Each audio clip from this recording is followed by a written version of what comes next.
네, 한 40분에 걸쳐서 어떤 부분을 읽고 어떤 부분은 설명하는 것으로 하겠습니다. 제가 알람을 맞춰놨으니까 그 시간에 못 끝나면 그냥 끝내는 걸로 하겠습니다. 어, 제가 공유의 60, 폐막 60주년을 맞으면서 이제 많이 성찰을 하게 됐는데요. 또 이제 저도 신학을 전공한 사람으로서 이렇게 대학 이후로 계속 이제 신학만 하고 수십 년을 했는데 교회가 이렇게 잘 안 변할까? 이런 고민이 있었거든요. 근데 제가 논 것도 아니고 40년 넘게 열심히 공부했는데도 이것을 원인을 알 수 없다면 음, 뭔가 구조적인 문제가 있지 않을까? 이런 생각을 하게 됐고요. 그래서 제가 세 가지 이미지를 사용했어요.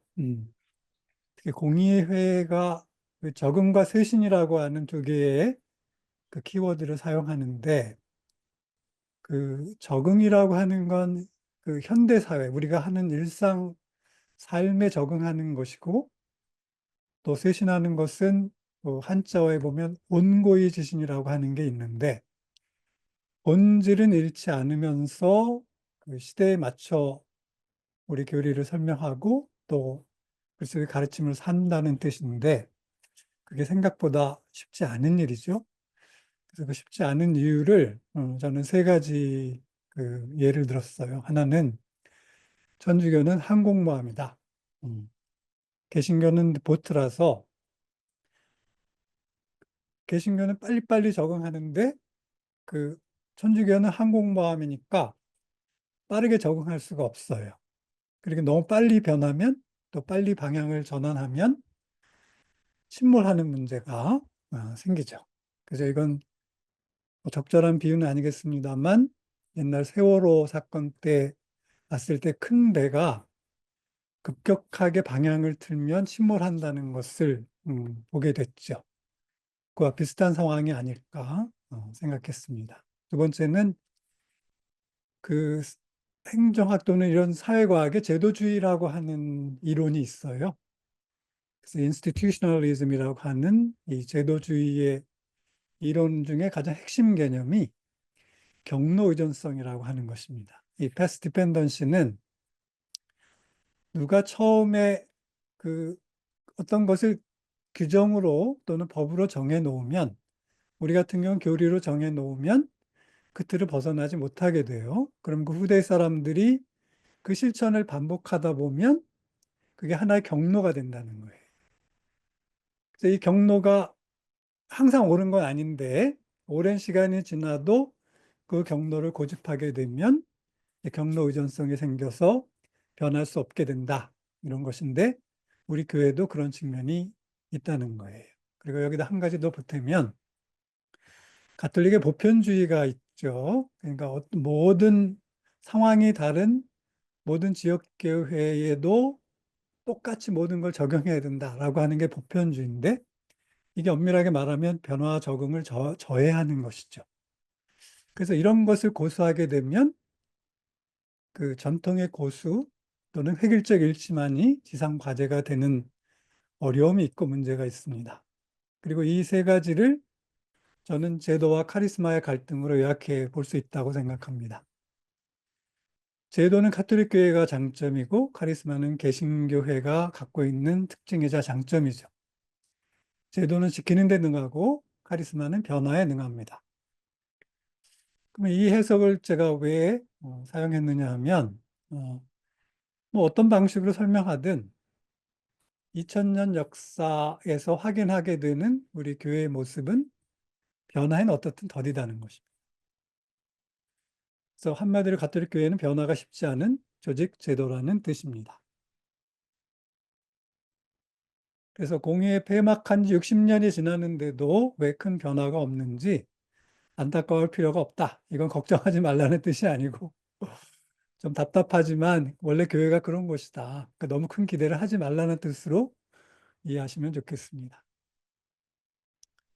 그래서 이렇게 보면 60년이 지나도 어떤 거는 여전히 진행형이고 또 여전히 해결이 완성되지 않은 미완의 공예이고 또 하느님 나라의 비유를 들면 이미와 아직 사이에 있는 공예라고 불러도 좋으리라. 어떤 면에서는 많은 것이 이렇게 실현되고 있지만 또 여전히 그것이 완벽하게 실현되려면 긴 세월이 걸릴 것이기 때문에 아직이다. 그런 면에서는 하느님 나라처럼 이미와 아직 사이에 있다. 라고 저는 이렇게 불러도 좋겠다고 생각합니다. 그리고 한국 교회가 이 공의회를 수용한 역사가 있습니다. 60년 동안 이 공의회를 수용하기 위해서 나름 노력을 했는데요. 제가 교회사를 공부해 보면 그 어떤 좋은 제도나 또는 어떤 좋은 그 시도들이 가장 빨리 꽃을 피우는 때는 직후라는 것입니다.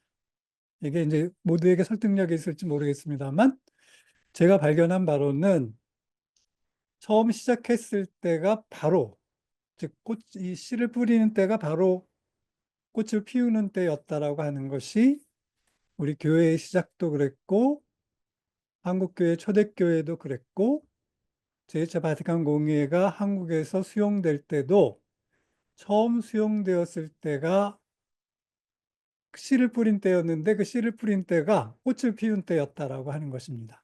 그래서 그 뒤로는 점점점 그 약화되는 것을 보게 되죠. 예를 들면 가장 대표적인 것이 예루살렘 사도 공동체가 우리에게는 원형처럼 하나의 모범으로 우리에게 늘 제시되는데 이것은 굉장히 짧은 시간 지속되고 끝나는 것을 저희가 경험했습니다. 그러니까 이것이 불가능한 것은 아니지만 이때처럼 충실하게 그리고 완전하게 그 신앙을 살려고 했던 노력은 사실 그 이후에 소수 종파들을 제외하고 그리고 이런 종파들은 다 이단으로 단죄를 받았는데 그런데 제외하고는 큰 교회에서는 거의 실현되지 못했습니다. 그렇게 본다면 처음 시작이 꽃을 피우는 때였다라고 말을 해도 과언이 아니라 이렇게 생각할 수 있고요. 한국 교회도 처음 신앙을 받아들인 지 얼마 안 돼서 약 80여 년 가까이 순교를 하게 되는데 뭘 알아서 순교하느냐 이렇게 얘기할지 모르지만 신앙이 이렇게 주지주의적으로 뭘 알아야만 하는 것은 아닙니다. 아주 작은 것을 알아도 그것을 완벽하게 실천하고 끝까지 가는 그 실천을 한 것은 저는 한국 교회에서는 그 초대교회라고 생각을 합니다. 이렇게 보면 한국 교회도 처음 신앙을 받아들여서 초기 80년이 시작이면서 씨를 뿌린 때이면서 동시에 꽃을 피운 때라고 생각하게 됩니다. 저는 그렇게 평가하고 이번 그 공의회 한국 수용사를 볼 때도 그런 관점에서 접근하려고 합니다. 그리고 이거는 이제 막스 베버가 얘기한 카리스마의 일상화라고도 부를 수 있을 것 같습니다. 엄밀하게 말하면 카리스마의 일상화는 다른 개념인데 이 카리스마가 이 단대에 처음 시작할 때는 이게 확 꽃을 피워요. 초심이라고도 하고 이 원초적 경험이며 원형적 경험이라고 하는데 이것이 반드시 그 다음대로 가면 제도화를 피할 수 없다는 것입니다. 이것을 이제 카리스마의 일상화로 해석할 수 있지 않을까 생각하게 됩니다. 그리고 저희들이 뭐라고 하면 항상 초심으로 돌아간다 또는 원천으로 돌아간다 이렇게 얘기를 하는데 사실 초심으로 돌아가는 건 불가능합니다. 그래서 저는 이제 불교 신자들이 그걸 잘 표현하고 있다고 생각하는데 그분들은 새로 원을 세운다고 하더라고요. 발원. 그러니까 초심으로 돌아가는 게 아니고 새롭게 어떤 새로운 기대, 희망을 이제 또는 계획을 세우는 것을 발언한다고 하는데 그렇게 하는 것이죠. 그래서 저희는 그 새로운 결심만 가능할 뿐이지 원초심이나 원천으로 돌아가는 건 불가능하다. 그래서 저만 이렇게 생각하는 줄 알았는데 이번에 교황님 자서전에 보니까 이 프란시스코 교황님도 그런 말씀을 하셨더라고요. 그래서 늘 새롭게 시작하면 되는 것이지 초심, 원천으로 돌아가는 것은 불가능하다. 그래서 그렇게 기대할 필요도 없고, 새로 시작하자. 이런 의미로 말씀을 하셨더라고요. 저도 거기에 동의합니다. 그래서 이런 관점에서 공의회 수용사를 본다고 할 때, 제가 보기에는 1965년 이후 66년부터 70년대 말까지가 공의의 정신이란 씨가 뿌려져서 바로 꽃을 피운 시기라고 저는 평가를 했고, 또 그런 각도에서 이 초창기 역사, 수용사에 대해서 좀 긴 분량을 좀 할애했습니다. 그리고 그런데 저는 이제 이 70년대를 연구하기 전에는 한국교회 창설 200주년 기념 사목회의가 공예 수용이 절정이지 않을까라고 평가해 왔어요. 규모를 갖추었었고, 최고 전문가들이 참여했고, 또 이렇게 안건을 수집하는 과정이나 또는 그 의제를 만드는 그 데서 필요한 이런 그 의견들을 수렴하는 과정, 또 회의 후에 만들어낸 정교하고 세련된 문서, 이런 걸 기준으로 보면 200주년 기념 사목회가 절정이라 볼 수 있는데, 뭐 예루살렘 사도 공동체라든지 또 한국교회 시작대의 모습과 같이 구체적인 삶을 기준으로 하면 공예 직후부터 한국교회에서 보냈던 15년여의 시간이 절정이라고 할 수 있지 않을까. 저는 그렇게 주장하고 싶고 그 근거를 여러분들과 함께 나누고 싶습니다.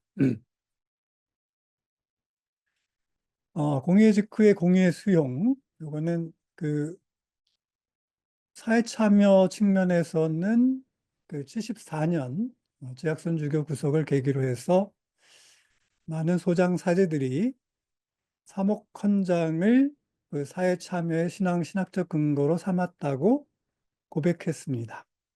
그리고 실제로 당시에 그 참여했던 분들에게 이 사목헌장이 하나의 그 경전 역할을 했다고 볼 수 있을 정도로 많이 읽혔고 또 인용되었습니다. 그래서 이런 게 이제 가장 대표적인 사례로 이제 평가가 되는데, 그런데 여러분들이 아마 제약순주교나 원주교구를 잘 들여다보면 원주교구가 65년부터 79년까지 그 보였던 모습은 공의의 정신이 한국에서 완벽한 정도는 아니지만 꽤 훌륭하게 실현된 사례라고 하는 것을 알 수 있습니다. 여러분들이 시간이 나시면 그 주교회의 그 홈페이지에 들어가면 이제 그 자료마당에 문헌마당이 있는데 경향 잡지가 100주년 됐을 때 이걸 다 영인을 했고 그래서 PDF로 만들어서 서비스를 하고 있어요. 그래서 72년의 경향 잡지를 그 찬찬히 뜯어서 읽어보시면 꽤 많은 분량이 그 원주교구가 사목계획을 어떻게 세웠는지 하는 것을 보시게 됩니다. 꽤 상당한 양을 할애를 했는데요. 그걸 보시면 지금은 어느 교구도 흉내내지 못했어요. 그 이후로도 그렇고 지금도 마찬가지고. 그래서 그때 원주교구의 사목계획은 원주교구뿐만이 아니고 원주교구 관할 구역인 그 강원도 춘천교구와 그 절반을 나눴을 때 영동고속도로 밑에 쪽에 전 지역을 상대로 하는 것이었어요. 비신자를 다 포함하는 그 사목계획이었고 79년까지 그 정신대로 운영이 되었습니다. 그리고 그 당시에 이미 각 본당마다 사목평의회, 협의회들이 다 구성됐고 평신도들이 매우 활발하게 그 교회 운영에 참여했습니다. 심지어 비신자들도 여기에 참여한 것을 우리는 확인할 수 있습니다. 그리고 전주교구는 김재덕 주교님이라고 하는 분이 계셨어요. 그래서 이분이 73년에 교구장에 착좌하고 81년에 물러나시게 되는데 이분도 그 교구 운영에 참여시킨 것들을 보면 꽤 훌륭하게 하셨어요.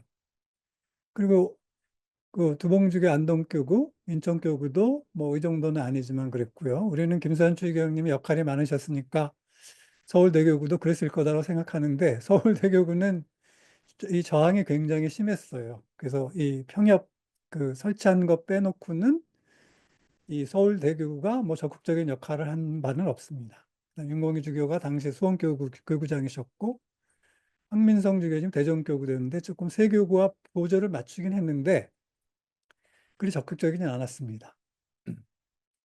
그러면 이제 이런 게 왜 가능했느냐라고 하는 것을 제가 분석해 보면 이 세 교구들이 대체로 역사가 짧은 곳이었어요. 교구 설정이 62년에 된 데였고요. 교구 설정이 62년에 됐고 신설교구였고 대체로 1대 교구장이나 2대 교구장이었다라고 하는 것이었고 이분들의 연세가 40대였고 그리고 같은 신학교 동기 또는 1년 선후배 사이였어요. 그리고 공유에 직간접적으로 경험한 경험이 있었습니다. 그리고 다 유학을 했던 분들입니다.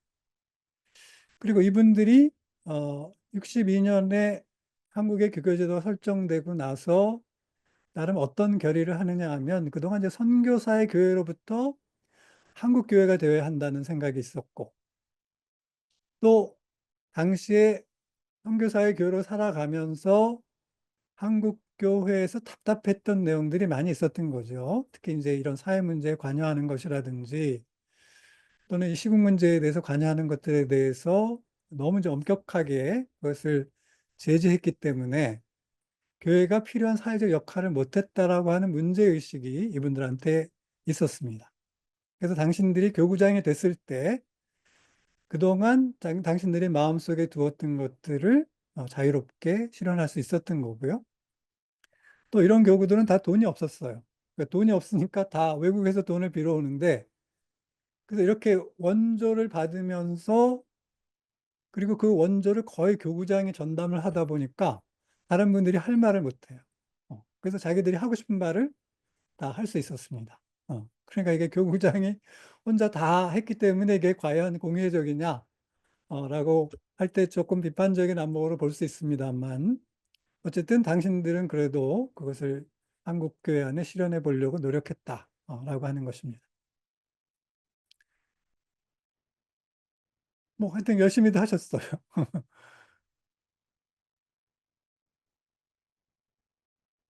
그리고 이제 가장 눈에 띈 것들이 이제 이 사회 참여죠. 그 사회 참여가 1974년 이전에도 그 1968년에 신도직물이라고 하는 강화도에서 있었던 그런 그 정부 이 회사와의 갈등이었습니다만 당시에는 그 박정희 정권에서도 가톨릭 교회와 불필요하게 마찰을 일으키고 싶지 않아서 이 가톨릭 교회에 손을 들어줬어요. 근데 이 지주교 사건 때는 이제 강공책으로 나오게 됐죠. 그래서 강공책으로 나오게 됐고 지주교가 민청학년에 자금을 지원했다. 라고 하는 명목으로 또 배후 조종자라고 하는 혐의로 이제 구속을 하게 되면서 현직 교구장이 구속되는 사태를 보고 사제들과 한국교회가 다 이제 한 마음으로 여기에 저항하게 됩니다. 그리고 이때 이 저항을 하게 되면서 유신 정권이 갖고 있는 그 유신 체제가 갖고 있는 문제에 대해서 눈을 뜨게 되고요. 이미 이 사태에 대해서 참여하고 있었던 개신교로부터 많은 영향을 받으면서 이 사회 참여의 이제 양과 질이 이제 심화되는 경험을 하게 됩니다. 그래서 이때 이분들이 하나같이 얘기한 것이 우리는 사목헌장에서 영감을 받았다. 그리고 그 위에 나온 민족들의 발전이라는 하요 해치기라든지 주교 대의원 문헌 세계 정의를 위하여와 같은 이런 문헌들을 보면서 이 공예 정신을 실현하려고 하게 됐다. 그런 동기를 얻게 됐고 또 이걸 지탱할 수 있는 힘을 얻었다라고 하는 고백들을 하게 됐습니다. 그러니까 이때 그래서 가장 우리 눈에 띄는 것은 이 사회 참여였기 때문에 이 사회 참여가 전부였다라고 생각하기 쉬운데 이분들이 각 교구에서 실천했던 내용들을 보면 그것 말고도 공회가 여러 면에서 꽃을 피웠다라고 하는 것을 확인할 수 있습니다. 그리고 이때 개신교와 천주교가 함께 이 사회 참여에 나설 수 있었던 것도 공의의 영향이었죠. 그래서 이 교회 일치 운동과 종교 간의 대화라고 하는 것의 필요성들을 절감했고 단순히 그 교리적 대화나 이런 신학적 대화가 아니라 실천적인 현장에서의 연대와 대화라고 하는 이런 방식으로 공예를 수용하고 실현하려고 노력했다라고 하는 것을 볼 수 있었습니다. 그래서 이때 70년대 그 경험했던 내용들을 제가 보건대 우리가 항상 이게 제가 신호도 할 때도 그랬고요. 이번 신호도 했을 때도 그렇고 제가 우리 지금 의정부교구도 항상 무슨 얘기를 하시느냐 하면 공의회를 잘 이해하고 실천하려면 교회 현장을 잘 이해해야 된다는 거예요. 그래서 교회 현장부터 공부를 하고, 그 다음에 서목 현장을 공부하고, 그래서 공예 문화를 다 읽고 공부해야만 공예가 실현된다고 이렇게 얘기를 하는데, 저는 거기에 별로 동의하지 않는 편입니다. 언제 그걸 신자들이 다 읽습니까? 그리고 다 읽어야만 합니까? 우리가 성경을 다 알아야 성경을 실천합니까? 그건 아니잖아요. 뭐 한마디만 제대로 알아도 실천하는 것이고요. 그리고 공회도 뭐 굳이 문헌을 다 공부하지 않는다 하더라도 이것을 깨달은 사제들이 또는 그 신자들이 함께 서목 안에서 이렇게 실천하는 것을 보면 이것을 이해하지 못해도 이렇게 사는 것. 그리고 성경 안에 본인들이 계속 수십 년 동안 신앙생활 하신 분들은 성경 안에서 교회가 어떻게 살아야 되는가 하는 걸 알고 있다는 거예요. 그러니까 마치 뭘 알아야 이걸 할 수 있다고 생각하는데 저는 이건 주지주적 접근이지 꼭 이것이 필수적인 접근이라고 생각하지는 않습니다. 그래서 일단 이때 실천됐던 내용들을 크게 요약하면 이렇게 요약할 수 있을 것 같습니다. 첫째, 그 이 시기에 일어난 가장 큰 변화는 공의회가 끝나기 직전인 1965년 1월 1일부터 그 자국어 미사를 드릴 수 있게 됐고요. 이 미사 때 제대를 향하던 사제가 신자를 향하게 됐습니다. 한국어 성가집도 바로 편찬에 들어갔고, 그다음에 이게 그 가장 빠르고 눈에 띄는 변화였고요. 둘째, 공의회가 성경 번역을 촉진했어요. 그래서 지금 뭐 여러분들 아시는지 모르겠습니다만 저기 과천에 있는 그 성모영보 말씀의 성모영보 수녀라고 최근에 이름을 바꾸셨던데 거기 창설자인 선종환 신부님이라는 분이 그 개인적으로 이제 성경 번역을 계속 하시다가 나중에 공동 번역에 함께 참여하시게 돼서 친구교 합작으로 이제 그 공동 번역이라고 하는 것을 저희가 번역해내게 되죠. 그다음 공회 직전에 열린 제1차 세계 평신도 대회, 이게 61년에 열립니다. 그리고 이 세계 평신도 대회와 공회의 영향으로 한국평협이 창립됐고요. 그리고 이 한국평협이 창립될 때 이것을 주도한 사람들이 주교님들이셨습니다. 공회에 갔다 오신 분들. 그래서 이분들의 관심과 솔선이 설립에 큰 영향을 줬고, 그리고 새로운 평신도 사도직 단체들이 도입되거나 활성화 계기를 맞았고요. 또 제가 그 당시에 있었던 일들을 쭉 찾다 보니까 평신도에게 월 1회 강론을 맡긴 데가 꽤 여러 곳 있었어요. 그리고 교회 일치 운동과 종교 간 대화가 시작됐고 또 수도 성소, 사제 성소가 크게 늘었습니다. 무엇보다 사회 참여가 활발해졌고 공의회 문헌 번역은 사실 공의회 중에도 계속 번역이 됐었어요. 그러니까 김수환 주의경님이 그때 그 대국교구 신부셨는데 그때 이제 유학 갔다 와서 가톨릭 신문사 사장으로 임명을 받습니다. 그리고 공의회 도중에 그 문헌이 오는 즉시 바로바로 밤새서 번역을 해가지고 그 신문에다 계속 실는 거예요. 그래서 지금 신문은 글자 크기도 크고 그다음에 종이도 큰데 당시에는 거의 그 한 장에 뭐 책 그 원고지 한 50장, 60장이 들어갈 수 있을 정도의 분량으로 그렇게 해서 사면을 내면 웬만한 문헌 같은 게 거의 다 실릴 정도였어요. 그리고 74년에 천주교 신자 인구가 100만에 이릅니다. 그래서 이 숫자에 비하면 양과질 모두에서 큰 영향이 있었다고 말할 수 있겠습니다. 그래서 이때가 가장 활발했다. 그래서 제가 비중을 많이 두고 분량을 많이 여기다 할애를 했습니다.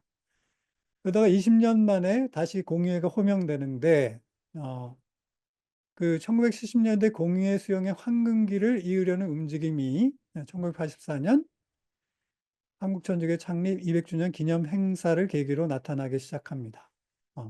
이 가운데 하나가 200주년 기념 사목회의였습니다. 그래서 공의의 실천적 계승이라는 면에서는 1970년대 연장이었고, 회의 형식, 회의 결과와 회의 결과의 문서화 작업 측면에서는 공의회를 형식적으로 재현할 수 있는, 재현이라고 할 수 있는 행사라고 평가가 가능하다고 저는 봤습니다. 그런데 이거는 엄밀하게 말하면 1965년에서 79년까지 이어지는 한국교회의 공의회 수용이라고 하는 경험이 없었다면 이게 불가능했다는 거예요. 왜냐하면 이때 200주년 기념 사목회의를 추진했던 사람들의 상당수가 70년대 이 영향을 받은 사람들이고 또 이때 공부를 했거나 그 현장에서 일을 하셨던 분들이. 그래서 이분들이 이런 경험을 가지고 200주년 기념 사목회의에 임했기 때문에 200주년 기념 사목회의라고 하는 것이 이 70년대 연장에 있다고 저는 평가를 했습니다. 제가 지금으로부터 31년 전에 시대와 민중신학이라고 하는 그 개신교에서 내는 잡지에 소논문을 냈었어요. 그게 200주년 사목회의 반성과 전망이라는, 이게 10주년을 맞아서 기고를 했었습니다. 근데 제가 이거를 다시 30년 만에 보면서 놀랬는데, 그때는 제가 참 맑았구나.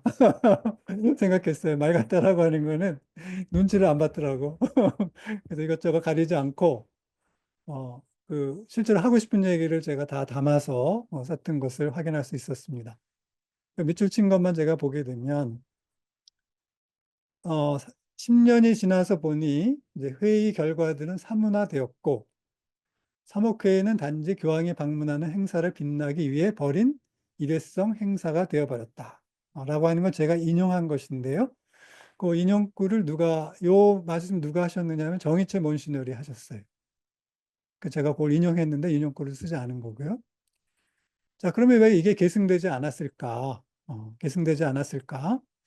저는 여기에 계승할 수 있는 이런 것들을 계승해야 되는데 계승할 수 없었던 교회 안에 안고 있는 구조적인 병폐들이 있다고 생각을 했고, 그리고 어떤 그 회의나 또는 그 좋은 문헌도 또는 지금 프란시스코 교황님의 가르침도 마찬가지인데 그런 것이 실현되려면 현실적으로 제도적으로 뒷받침이 돼야 되고 또 기존에 어떤 것을 가졌든지 중요하지 않고 발상의 전환하고 기존 관행을 과감히 벗어버리고 또 이런 감당할 인력 같은 거를 준비해야 되는데 대체로 이런 것 없이 하는 경우가 있죠. 대체로 그렇게 해왔고요. 그러다 보니까 정말 이 아름다운 문서들만 남는 것 같아요. 그래서 저는 이런 회의를 하거나 좋은 문헌이 나오면 항상 두 가지만 남는데 하나는 아름다운 문서와 그다음에 좋은 기억만 남는다. 실제로 이게 어떤 제도를 바꾸거나 그동안 교회가 고질적으로 문제로 삼아서 바꿨으면 좋겠다고 생각하는 문제는 잘 고쳐지지 않았다는 뜻입니다. 그래서 이런 그 아름다운 문서가 남고 이제 좋은 기억만 남는데 그렇게 되지 않으려면 근본적으로 우리 교회가 안고 있는 어떤 어려움들을 좀 해결을 해야 하는데 그 해결해야 되는 것을 제가 10가지로 당시에 그 30대 초반에 아주 맑은 정신으로 제가 10가지를 언급을 했어요. 첫째, 한국 교회가 자주적이지 못하다. 그러니까 교황청이 뭐라고 하면 꼼짝을 못하는 종속적인 교회였고, 그리고 성직 중심주의와 교구 이기주의는 그때도 심했어요. 그리고 한국 교회 뿌리 깊은 완전한 사회론, 교회는 완전한 사회라고 하는 페르펙타 소치에타스라고 하는 이 이론이 굉장히 강하게 있었고, 또 그 연장에서 성속 이혼론과 종교 분리론이 당시에 굉장히 철저하게 자리 잡고 있었습니다. 그다음에 주교에게 부여된 이 무소불위의 삼권. 그러니까 원래 그 민주주의 사회에서는 이 삼권이 분리돼서 서로 상호 견제를 하게 돼 있는데 우리 교회는 이게 삼권을 다 쥐고 있어요. 그러니까 한 개인의 한계가 그 교구의 한계가 되는 경우를 우리 흔히 볼 수 있었고요. 그래서 주교가 바뀌거나 본당 신부가 바뀌면 다 바뀌는 것도 결국 이 문제와 연결돼 있다고 보게 되는 거죠. 그리고 신자들의 신심은 이성이 약하고 신심만 강조하는 영성이고 또 관상만 강조하고 활동은 없는 생활, 또 이웃종교에 대한 우월주의, 또 학문적 폐쇄성과 신학적 부자유, 대안을 생산할 수 있는 능력의 부재, 또 반공주의 우상, 이런 것들이 당시에 제 눈에는 그렇게 들어와서 이렇게 적어봤어요. 그래서 30여 년 만에 이 글을 다시 보면서 이때 한 원인 분석 내용이 그 사이 크게 달라지지 않은 사실에 놀랐습니다. 뭐, 물론 한국교회에서 그 사이 쇄신 노력을 하지 않았다는 뜻은 아닙니다. 나름대로 성과가 있었죠. 그렇지만 큰 맥락에서 보면 변화가 적었습니다. 그리고 이 회의는 한국교회의 공식적인 공의회 수용, 정신 개선을 목적으로 한 회의였습니다. 또 의안집도 주제와 영역 측면에서 공의회 문헌을 거의 따랐다고 할 수 있습니다. 내용은 한국교회 적용, 토착화 방언을 다뤄서 뭐 공의회 문헌에 비해서 구체적이고 실제적이었죠. 그래서 실천이 이어졌다면 한국교회를 크게 쇄신할 수 있는 회의가 될 수 있었습니다. 저는 이런 면을 높이 평가해서 이 회의를 한국교회판 공의회라 부를 수 있다고 말씀드릴 수 있겠습니다. 그런데 이 회의는 밑으로부터 의견 수렴, 노력이 따랐음에도 큰 틀에서는 이전 시대와 마찬가지로 하향 커뮤니케이션 방식이었습니다. 즉, 위에서 아래로 내려가는 방식이었지. 그래서 겉으로 보면 밑에서 위로 올라가는 것 같았지만 실제로는 위에서 아래로 내려왔던 방식이었고요. 문헌 작성에는 소수 전문가가 참여했고 또 이를 바탕으로 한 10여 년 뒤에 나온 한국천주교 사목지침서는 사목회의의 문제의식의 일부는 반영했지만 큰 틀에서는 강조점을 약화시킨 것을 확인할 수 있습니다. 그래서 이 회의를 준비하셨던 분들의 공유의 정신 계승 의지는 확고하였습니다. 그런데 이를 구체화할 제도와 사람은 그 뒤에 충분히 뒷받침되지 않았다고 저는 평가합니다. 이로 인해서 한국교회 공의회는 애초의 의도와 달리 멋진 문서와 아름다운 기억만 남기고 사장되었습니다. 이후 여러 차례 이를 호명하는 시도가 뒤에 나왔었지만 반영 없는 메아리로 끝났다는 게 저의 평가입니다. 그래서 한국교회의 공의회 계승 노력으로는 두 번째였고 문서 작업으로는 첫 번째 시도였다는 점에서 의미가 있습니다. 그러나 이런 신학은 부족했을지 몰라도 실천은 풍요로웠던 이전 시대보다 여러 면에서 좀 많이 강조점이 약화된 것이라 평가합니다. 그다음에 다시 호명된 공의회 소공동체 운동. 이로부터 10년 조금 안 돼서 정확하게는 1992년이더군요. 이번에 제가 조사하면서 보니까 1992년에 이제 강의 주교님이셨어요. 당시에 서울대교 보좌주교셨던. 그래서 아프리카에서 활발하게 실천되고 있던 소공동체 운동을 도입하게 됩니다. 그러니까 이 방식은 남미에서는 기초교회 공동체 또는 교회 기초 공동체로 불렸고요. 그런데 이거는 한국교회 도입되기 전부터 지오세, 그다음에 지아세 이런 데를 통해서 노동 현장과 농촌에서 비슷한 형태의 실험이 이루어지고 있었습니다. 그러니까 사실 저 같은 경우 비판적으로 얘기하면 한국에 좋은 경험들이 있었는데 이런 걸 살렸어야 된다고 생각하는데 그냥 바깥에서 이렇게 데리고 왔다. 저는 이제 그렇게 생각해서 조금 처음엔 비판적이었어요. 그래서 소공체 도입 동기는 자세히 알 수 없으나 도입되는 시기의 교회 상황은 제가 이걸 계속 연구하는 주제이기 때문에 비교적 상세히 설명할 수 있습니다. 한국교회는 1974년에 교세 100만 원에 이른 이래 1980년대를 거치며 큰 양적 성장을 경험합니다. 1980년대 말에 이르러 즉 1989년에 이르면 신자 수가 260만 명에 육박했고 신자의 계층 구성도 달라지면서 중산층화 논의가 학자들 사이에 본격적으로 등장하기 시작합니다. 도시화율이 급속히 높아지면서 대도시에 소재한 교구는 공통적으로 본당 대형화를 경험하였습니다. 그러니까 빠르고 큰 규모로 늘어나는 신자들을 수용하기 위해 성당 건축이 활발히 진행되었고 이와 반비례해서 구교우로 상징되는 기존 가톨릭 문화는 쇠퇴일로를 걷게 됩니다. 교회 자원이 대부분 토지 매입과 건축에 들어가다 보니 신자들의 신앙 성숙을 위한 노력에는 관심이 적었습니다. 이런 교회 내부 환경의 급격한 변화를 고려할 때 신자들에게 공동체성을 경험할 기회를 제공하는 것이 필요했고요. 신자 증가를 따르지 못하는 사제 성소를 보완할 대책도 필요했습니다. 소공동체는 이러한 현실에 대한 유용한 대안이었다고 평가합니다.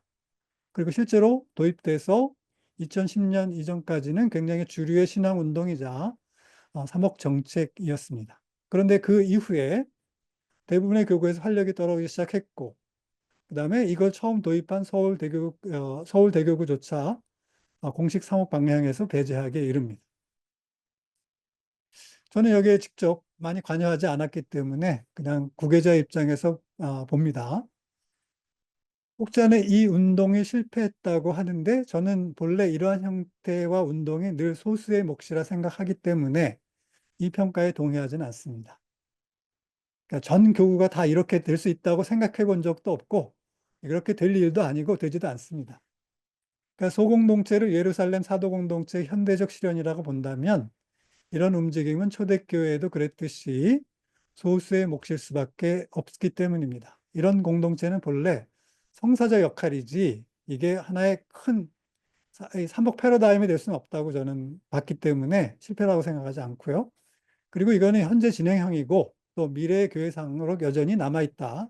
이미와 아직이라고 하는 차원에서 평가할 수 있다고 봅니다. 그렇지만 이제 굳이 이게 그래도 조금 더 잘 될 수 있었는데 왜 잘 안 됐을까라고 하는 걸 저는 세 가지를 평가하는데 첫째가 성직주의 영향을 간과한 점입니다. 알다시피 공의 수용이 더딘 대표적 원인은 성직주의였습니다. 요거는 70년대도 마찬가지였고요. 지금 신호단에 따라서 얘기하는 지금도 마찬가지입니다. 그래서 이들을 주체화하지 못한 것이 확장에 실패한 원인이었다고 보고요. 둘째, 소공동체 구성이 속지적이어야 한다는 원칙 아닌 원칙 때문이었다고 봅니다. 한국교회에서 사도직 단체는 소공동체 도입 이전에 일정 정도 공동체 역할을 수행해 왔다고 보고요. 그리고 이 단체들은 속인적이죠. 근데 속인적인 공동체들이 속지적 공동체보다 이 동질성, 기속성이 훨씬 강했어요. 그래서 이 기속성이 굉장히 중요한데 이 속지주의로 특히 도시화된 한국 사회에서 속지주의를 이제 고집하니까 그 이전에 훨씬 더 나았던 공동체 기속력이 훨씬 더 강했던 이런 단체, 사도지 단체가 갖고 있었던 이런 특징들을 오히려 살리지 못하는 문제가 발생했다는 거죠. 그러니까 이건 농경 사회는 적당하지만 산업화, 정보화 사회에서는 오히려 이것이 저는 방해를 했다고 생각합니다. 그다음 마지막으로 신자들의 소극성이죠. 그래서 한국 천주교 신자 일반이 그 신앙을 인생의 부분적 관심사로 생각하고 있다는 것. 제가 여러 이제 사회조사를 해봤습니다만 신자들은 그 자기 인생에서나 또는 일상생활에서 그 신앙이 그렇게 큰 그 부분을 차지하고 있지 않아요. 그런데 이제 이런 분들한테 굉장히 투신도가 높은 방식을 요구했기 때문에 굉장히 빠르게 이제 이런 것이 그 이완되지 않았나 이렇게 생각합니다. 벨이 울렸는데 끝낼까요? 제가 40분 눌러놨더니 벌써 시간이 다 됐어요. 조금 남았는데 마저 빨리 진행해 주실까요? 그럴까요? 아니, 다른 분들이 동의하시면 하고 아니면 여기서 끝내겠습니다. 저희가 그 토론을 좀 길게 하기 위해서 토론자가 별도로 없기 때문에 마저 해주시는 게 좋을 것 같습니다. 빨리 끝내시죠. 이게, 예, 네네네. 맞아. 네, 네, 우리 연구소 주최 측에서만 얘기를 하니까 이게 다수 의견인지 잘 모르겠고. 그래서 계속해 하여튼 주세요. 제가, 네, 어떻게, 계속해 주십시오. 그럴까요? 감사합니다. 네, 저도요.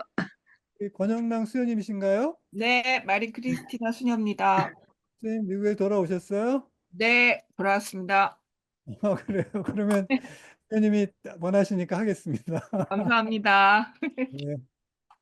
우리 한국의 맞다리잖아. 우리 영원한 성모 수녀가. 그러니까 해야지. 자, 공예의 마지막 불꽃 신호드라고 했는데 요거는 지금의 관점에서 그렇다는 거예요. 지금 시점에서 보면 가장 가까이 있었던 경험이라는 거죠. 그래서 이것도 그 2000년 대휘년을 정점으로 해서 그 전후로 여러 교구들이 신호들을 진행했습니다. 근데 이 신호드도 200주년 기념 사목회의처럼 이제 하향과 상향 이것을 이제 병행했는데 근본적으로는 사실 뭐 이렇게 하향 커뮤니케이션이라고 하는 측면에서는 저는 큰 변화는 없었다고 생각이 됩니다. 그리고 교구였기 때문에 200주년 기념 사목회의는 한국이었으니까 그 한 단계 위에 그 상황이었잖아요. 그러니까 조금 더 추상적이었다면 교구 문제를 다뤘기 때문에 조금 더 구체적이었죠. 실질적이고 구체적이었는데 그런데 왜 이 구체적이고 실질적이고 굉장히 많은 시간과 비용을 들여서 신자들의 의견을 들었는데 왜 신호드에 대한 불만이 많을까? 그래서 그 각 교구에서 평가한 결과하고 그때 하셨던 분들의 의견을 종합해 보니까 이 신호드가 그, 그 실패한 경험 또는 이제 이게 그 긍정적인 평가를 받지 못하는 것은 여기 있습니다. 그러나 신하들이 드린 시간 여기 보면 초기 의견 수렴 단계에서 굉장히 많은 의견들이 쏟아져 나오죠. 뭐 예를 들면 서울교구 같은 경우는 책 한 권 분량이 나왔고 당시는 저도 서울교구, 의정부교구가 아니라 서울교구에 소속돼 있었기 때문에 그리고 신호드에 또 저도 준비위원으로 들어가서 여기 참여를 했었어요. 근데 이때 안건들을 나온 걸 보면 안건이 나온 걸 보면 거의 A4로 한 300페이지 되는 정도의 분량의 안건이 나온 거예요. 뭐 물론 그 중에 거의 90%는 그 민원이죠, 민원. 그동안 사시면서 불편했던 신자분들이 본당 생활을 하시면서 불편했던 내용들, 신앙생활에서 불편했던 내용들을 다 이렇게 쏟아내신 거예요. 그래서 그렇게 쏟아져 낸 안건들이 대의원 회의로 올라가고 또 대의원 회의 결과를 교구장에 올리는 건의안으로 올라가고 그리고 최종 문헌 작성으로 가게 되면 처음에는 몸통 이 팔다리가 다 있었는데 대의원 회의에 가면 팔다리가 잘리고 건의안으로 가면 머리가 없어지고 최종 문헌으로 가면 몸통의 상당 부분이 없어져요. 그러니까 심장 하나만 남는 뭐 이제 이런 상태가 되는 거예요. 그래서 이렇게 추상적인 그리고 마지막에 최종 문헌으로 되는 것들은 굉장히 추상적인 단어로 압축되고 그래서 이렇게 허무하게 기대했던 것들이 무산되는 경험을 했다는 거예요, 신자분들이. 그럼 사제들도 마찬가지고. 그리고 이것이 회의 후에 실천으로 이어진 경우도 드물었습니다. 그리고 교구장이나 교구에서 신자들에게 들은 의견을 어떻게 반영하였는지 또는 어떻게 반영할 것인지 답해주는 경우를 제가 보지 못했습니다. 그래서 의욕적인 출발에 비해서 허무한 마무리였다고 이렇게 평가가 됩니다. 물론 모든 교구가 그런 건 아니었습니다. 그런데 내가 이렇게 야박하게 평가하는 이유는 교구가 실천했던 것의 그 평균, 그 실적의 평균을 내보면 그렇다는 거예요. 그래서 어쨌든 교구 신호들은 공예를 수용하기 위한 한국교회의 마지막 노력이었다는 점에서 긍정적으로 평가합니다. 자, 마지막 계기는 이번 제16차 시노달리타스를 위한 세계 주교 대의원 회의 준비 과정이었습니다. 저는 이 회의가 21세기에 다시 호명된 공예회라 평가합니다. 프란시스코 교황님도 공예 폐막 50주년 즈음에 시노달리타스라는 용어를 처음 사용하시면서 이를 하느님이 제3천년기의 교회에 바라시는 바라고 선언하셨어요. 그분은 공예가 추구하던 바를 이 한 단어로 부활시키려 하였습니다. 그러나 이 용어와 교황의 의도는 널리 수용되지 않았고 여기에다가 코로나 팬데믹까지 겹치면서 신호드 분위기를 띄우고 또 참여를 촉진시키는 데 어려움을 겪었습니다. 물론 이제 팬데믹이 아니었다 하더라도 교회는 21세기 들어 전 세계적으로 지역교회에서 활력이 떨어지는 것을 경험하고 있었습니다. 종교 일반도 그러했고요. 이러한 사정이었기 때문에 시노달리타스는 이러한 흐름을 멈추고 더 나아가 새로운 출발을 도모하기 위한 시도였다는 평가가 가능합니다. 그래서 저는 이제 이런 2023년 시노달리타스 한국천주교회라고 하는 이 책에 제가 기고한 글인데요. 여기서 제가 세계주교 신호도 제16차 정기총회 한국교회 단계를 평가했습니다. 그래서 이 평가는 이 회의뿐만 아니고 한국교회 시노드가 성과를 내지 못했던 원인을 거의 비슷하기 때문에 이렇게 같다고 저는 평가합니다. 이건 첫째, 아까 그 경로 의존성이라고 얘기했는데 이게 이제 소위 말하는 디폴트 밸류죠. 그 초기값이라 볼 수 있는 이런 기존 교회제도, 규정, 관행, 문화 등이 거의 변화되지 않은 상태에서 이런 시도를 하면 어떤 것도 효력을 낼 수 없다. 근데 앞에서 제가 200주년 기념 사목회에 대해서 비판적 안목으로 봤듯이 이것도 그런 문제가 있었다라는 거였고, 둘째는 특정 사목 방향이나 과제가 교회의 문화와 삶으로 정착되기 위해서는 긴 시간이 필요합니다. 예를 들면 가장 쉬운 개념조차 본당 신자 일반에게 주지되는 데까지 최소 10년 이상 걸립니다. 소공동체도 아마 많은 분들이 알아듣는데 20년 걸렸다고 해요. 근데 20년 지나니까 벌써 끝나잖아. 그래서 이렇게 어떤 그 전 교회에 영향을 주고자 하는 이런 프로젝트의 경우는 짧은 시간에 하면 안 된다. 이거는 몇 대에 걸쳐서 긴 안목을 가지고 꾸준히 일관되게 이렇게 추진해야 되는데 이런 노력이 따르지 않았기 때문에 이건 성공할 수 없었다. 그 시작부터 그랬기 때문에 저는 크게 기대를 하지 않았습니다. 그다음에 실천할 의지만 있으면 이게 꼭 시노드 결과 체계적 문헌이 나오지 않아도 할 수 있는 거죠. 그런데 왜 하지 않는가? 별로 할 생각이 없기 때문인 거죠.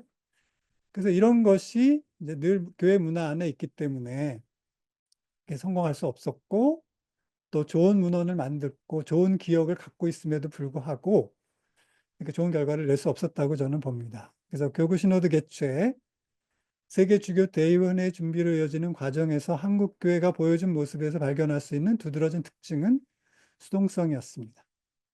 공의 수용도 비슷했습니다. 한국 교회가 자발적으로 공의회를 수용했다고 평가할 수 있는 계기는 200주년 기념 사목회의 정도에 불과했습니다. 근데 200주년 기념 사목회의 엄밀하게 말하면 이게 성 요한 바오로 2세의 방문이 아니었다면 이만큼 해냈을까라는 생각도 있습니다.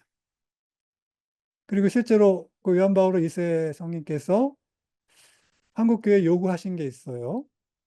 그리고 예를 들면 그 북한에 대해서 그동안은 이제 적이라고 하는 관점이 있었고, 북한 교회를 침묵의 교회라고 하는 것이 있었는데, 그 82년에 그 방문 2년을 앞두시고 이분이 한국 교회에다 그런 편지를 보냅니다.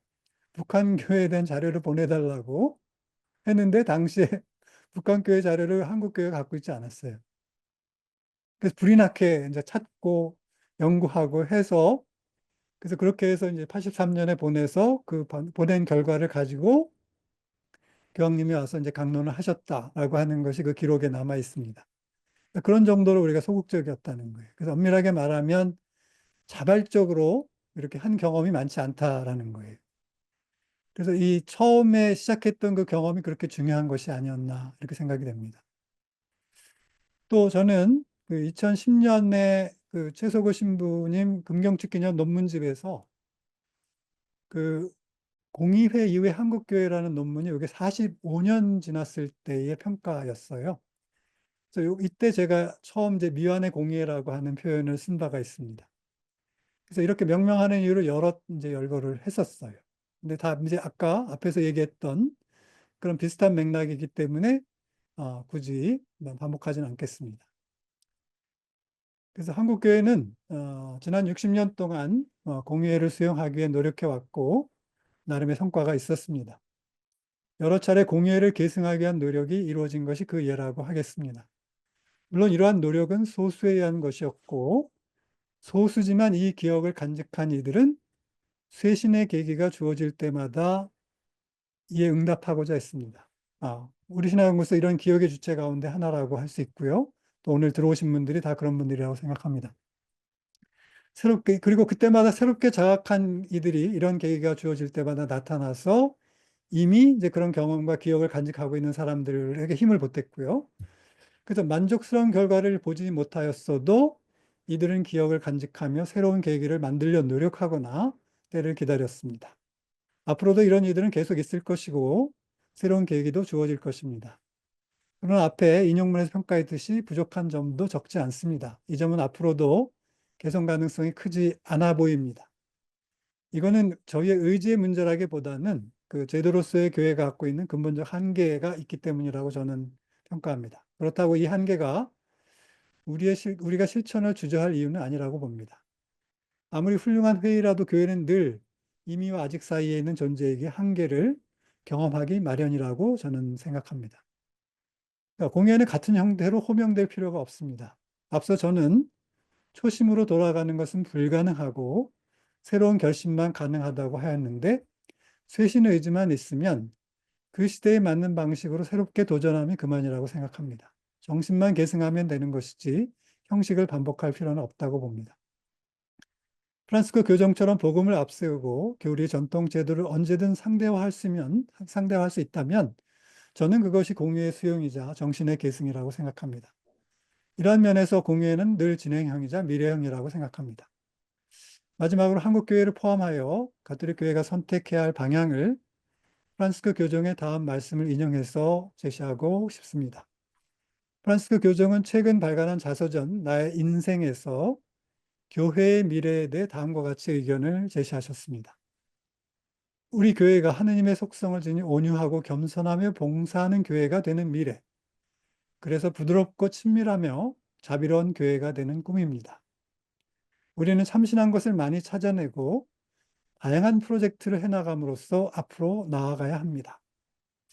한국교회가 공의회를 60년 만에 다시 호명해야 한다면 교황의 이런 미래상을 염두에 둬야 한다고 봅니다.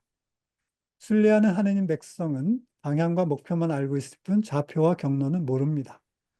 그래서 더불어 살아가는 이들에게 묻고 배우고 그들과 대화하며 걸어가야 합니다. 답을 모르는 것이 부끄러운 일은 아닙니다. 우리의 이런 처지가 우리를 겸손하게 만들기 때문이죠. 이처럼 교회가 아무리 훌륭한 회의를 하고 멋진 문서를 만든다 하더라도 그것은 어디까지나 순례의 한 측면일 뿐입니다. 우리는 언제나 이미와 아직 사이에 있고 따라서 지치지 않고 시도하는 것만이 최선이라고 봅니다. 이제 공의회는 그만 호명하고 숫자는 적더라도 뜻을 가진 이가 기쁘게 교황이 꿈꾸는 미래를 공유하며 살아가면 좋겠습니다. 이상입니다. 감사합니다. 제가 발표문을 제가 공유해 드렸는데요. 오늘 발표문이 완성본은 아닙니다. 그래서 저희가 매달 이렇게 발표문이 아마 있을 텐데 발표한 내용을 오늘 줌 세미나에서 이렇게 여러분들이 질의응답과 토론을 통해서 이렇게 내용을 좀 더 채워주시면 그것을 수정해서 연말이나 내년 초쯤에 이렇게 책으로 단행본을 묶어낼 예정이라서요. 오늘 발표문 올려드린 거는 그냥 오늘 모임에서 참고용으로만 보시면 좋을 것 같습니다. 네, 소장님께서 지금 공의회 폐막 60주년 맞아서 한국교회가 공의회의 유산이라고 할 만한 내용들을 세 덩어리 정도로 나누어서 보여주신 것 같아요. 공의회를 직접 경험했던 공의회 직후에 공의회를 직접 경험했던 몇몇 교구장님, 젊은 한국 주교님들이 교구에 가셔서 15년 동안 해당 교구에서 여러 가지 했던 활동들이 어떻게 보면 공의회를 직접적으로 가장 적극적으로 수행했던 시기였다라고 이제 먼저 언급을 해주셨고요. 그 다음에 그 성과를 바탕으로 84년에 이제 폐막했던 한국 천주교 200주년 사목회의 20년 만에 호명된 공의회라고 이제 표현을 해주셨는데 그 시기를 이제 공의회 정신을 계승했던 두 번째 시기로 보셨던 것 같고요. 그리고 그 이후에 1994년부터 이제 진행이 됐던 한국 천주교회가 소공동체 운동을 한 20년 넘게 이제 추진을 해왔는데 이 소공동체 운동도 이제 다시 호명된 공의회라고 하는 표현으로 공의회 정신을 계승하고자 노력했던 한국교회의 노력이라고 이제 보셨습니다. 그리고 마지막으로 각 교구별로 2000년대 전후에 이제 교구별로 교구장님 바뀌면서 했었던 교구별 시노드가 있었고 그리고 그 시노드 이후에 이제 최근에 진행됐던 세계 주교 대의원 회의까지 해서 나름 이제 이 세 덩어리 정도로 나누어서 한국 천주교회가 공의회 정신을 한국교회 안에서 적용하기 위한 노력들이라고 이제 보셨는데요. 예, 강의 1시간 정도 얘기 충분히 들으셨으리라고 생각이 들고 첨부해드린 이제 발표문 참고로 보시면서 일단 질의응답 시간을 먼저 갖도록 하겠습니다. 이렇게 발표 들으시면서 혹시 발표 내용 중에 궁금한 사항이 있거나 조금 설명이 더 필요한 사항이 있으면 질문하는 시간 가질 테니까요. 이렇게 손을 들어주시고 말씀하시면 되겠습니다. 좀 자주 오셨던 분들이 이렇게 말문을 터주시면 분위기가 자연스럽게 흘러갈 것 같습니다. 꼭 질문이 아니어도 소감을 얘기하셔도 좋죠. 네. 저는 허아란 선생님 얘기 듣고 싶어요. 오랜만이에요. 안녕하세요. 네, 안녕하세요. 안녕하세요. 저는 허아란 로사리아라고 합니다. 네, 우리 신학연구소와 아주 오래전에 접점이 있다가 오랜만에 다시 돌아오게 돼가지고 네. 박무 선생님 발표해 주신 내용 굉장히 잘 들었고요. 그 전체적으로 흐름을 잘 볼 수 있게 정리해 주시고 저도 어, 이 흐름의 굉장히 뒷부분 조금 2000년대 이후부터 교회 안에서 봉사하고 또 함께 하면서 개인적으로 공감할 수 있는 내용들도 굉장히 많았던 것 같습니다. 그래서 한 가지 질문은 그 한국교회의 수동성이라고 이제 또 마지막으로 이제 정리할 때 수동성이라고 말씀하셨는데 그 부분에 대해서 조금 더 설명해 주시면 좋을 것 같아요. 전 말씀하실 때 처음 들었던 게 그러니까 전체적으로 그랬다는 것인지 아니면 혹은 뭐 주교님들 중에서 좀 적극적으로 반응을 하셨던 분들이 있는데 사람들이 안 움직인 것인지 아니면 그냥 뭐 이제 주교님들이나 전반적인 사제단에서도 그리고 신자들 전반도 그냥 다 수동적인 형태였다고 보시는 것인지 수동성에 대한 부분을 조금 더 설명해 주시면 좋겠습니다. 네, 좋은 질문 감사합니다. 그 첫 번째 수동성은 그 200주년 기념 사목회를 포함해서 저는 거의 전부가 좀 이렇게 계기가 주어졌다는 거예요. 찾아서 하는 경우는 제가 보기엔 소공동체 운동 정도일 거라고 생각하고 나머지는 교황청에서 요구하거나 또는 교황님이 오시기 때문에 또는 대휘년이기 때문에 또는 이제 그 교황청에서 그 신호드처럼 계속 과제를 주기 때문에 해야 되는 경우들이 이제 많이 있었다는 거예요. 그래서 주체적으로 이렇게 수용하려는 의식들이 좀 약했다라고 하는 게 일단 전체적으로 이제 느껴지는 수동성이었고 또 그 교구 차원이나 그 본당 차원이나 개별 차원으로 오게 되면 아무래도 적극적이신 분들보다는 소극적인 게 훨씬 더 강하죠. 그 성향이. 그리고 되게 이제 한국교회 같은 경우는 그 성직자가 움직여야 신자들이 움직이는 경향이라든지 또 사제들한테 물으면 교구장이 안 움직이면 우리는 안 움직인다고 생각한다든지 그러니까 이런 것들이 그 교회 문화 안에 배어 있다는 생각이 들어요.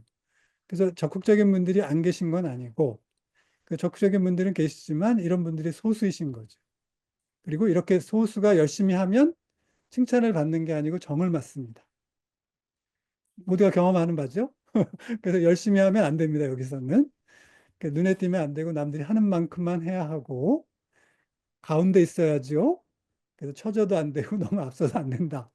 이런 것이 이제 교회 문화가 되다 보니까 열심히 해서 솔선하려고 하는 그런 시도들을 잘 안 하게 되는 것이 이런 수동성의 원인이 되지 않았나 저 나름대로 진단해 봅니다.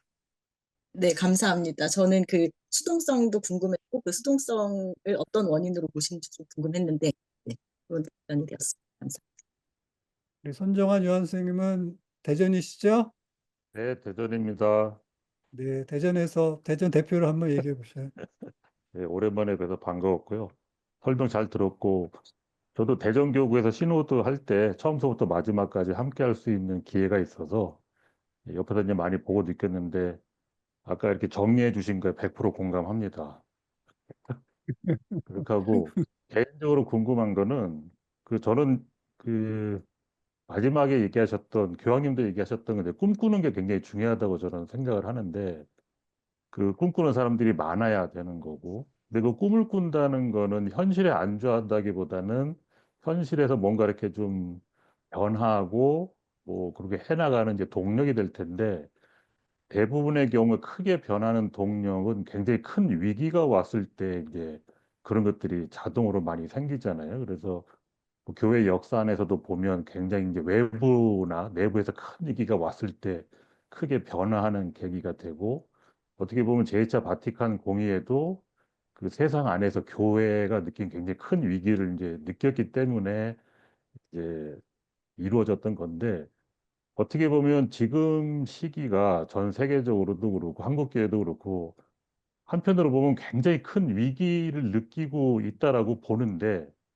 그런 위기 의식이 뭔가 변화나 쇄신으로 직접적으로 연결이 안 되는 게 좀 약하다고 보면, 뭐 때문에 그런 게 될 수 있나? 제가 좀 강부수 박사님의 좀 의견을 좀 듣고 싶습니다. 제가 안 되는 이유를 계속 말씀드렸어요. 오늘 논문의 그 평가가 제가 눈을 감고 있었던 게 아니고 40년 동안 열심히 공부한 사람이에요. 여러분들도 열심히 신앙생활 하시고 공부하셨잖아요. 그런데도 내가 이게 안 되는 이유를 모른다면, 이게 잘 안 되는 게 그 몰라서 그런 게 아니고 계속 공부를 했는데도 이게 안 되는 것을 보면 뭔가 결함이 있는 거다, 이거는.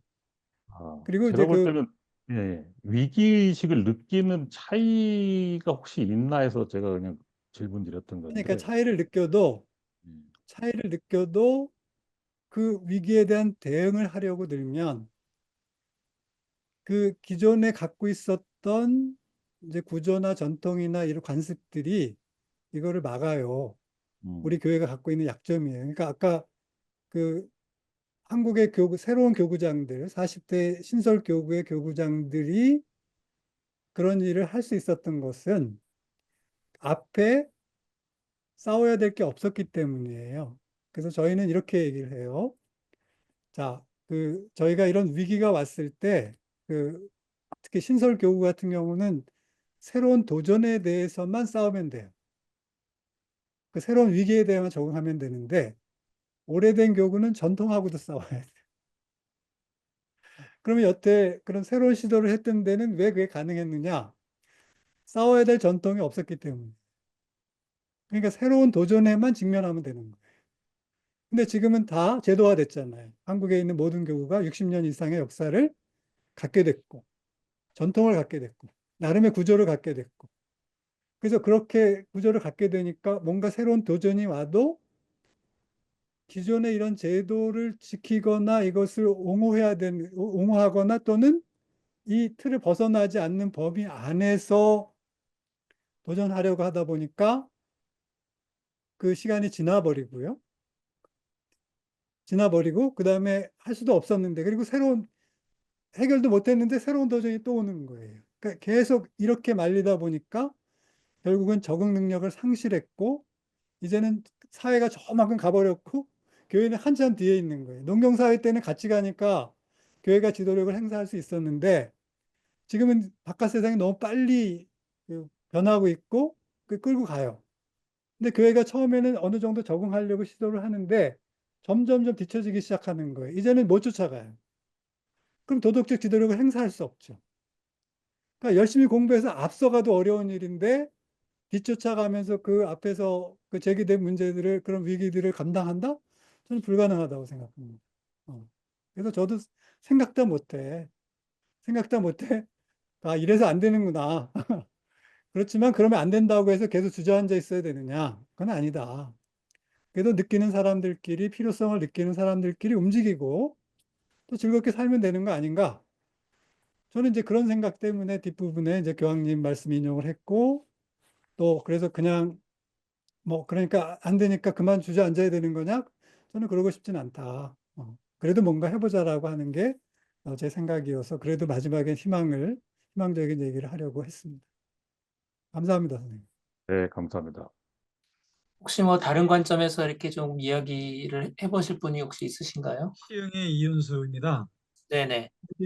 아, 이렇게 화면상으로 뵙게 돼서 반갑습니다. 근데 아까 이제 지역이 제가, 어디라고 말씀하셨어요? 네?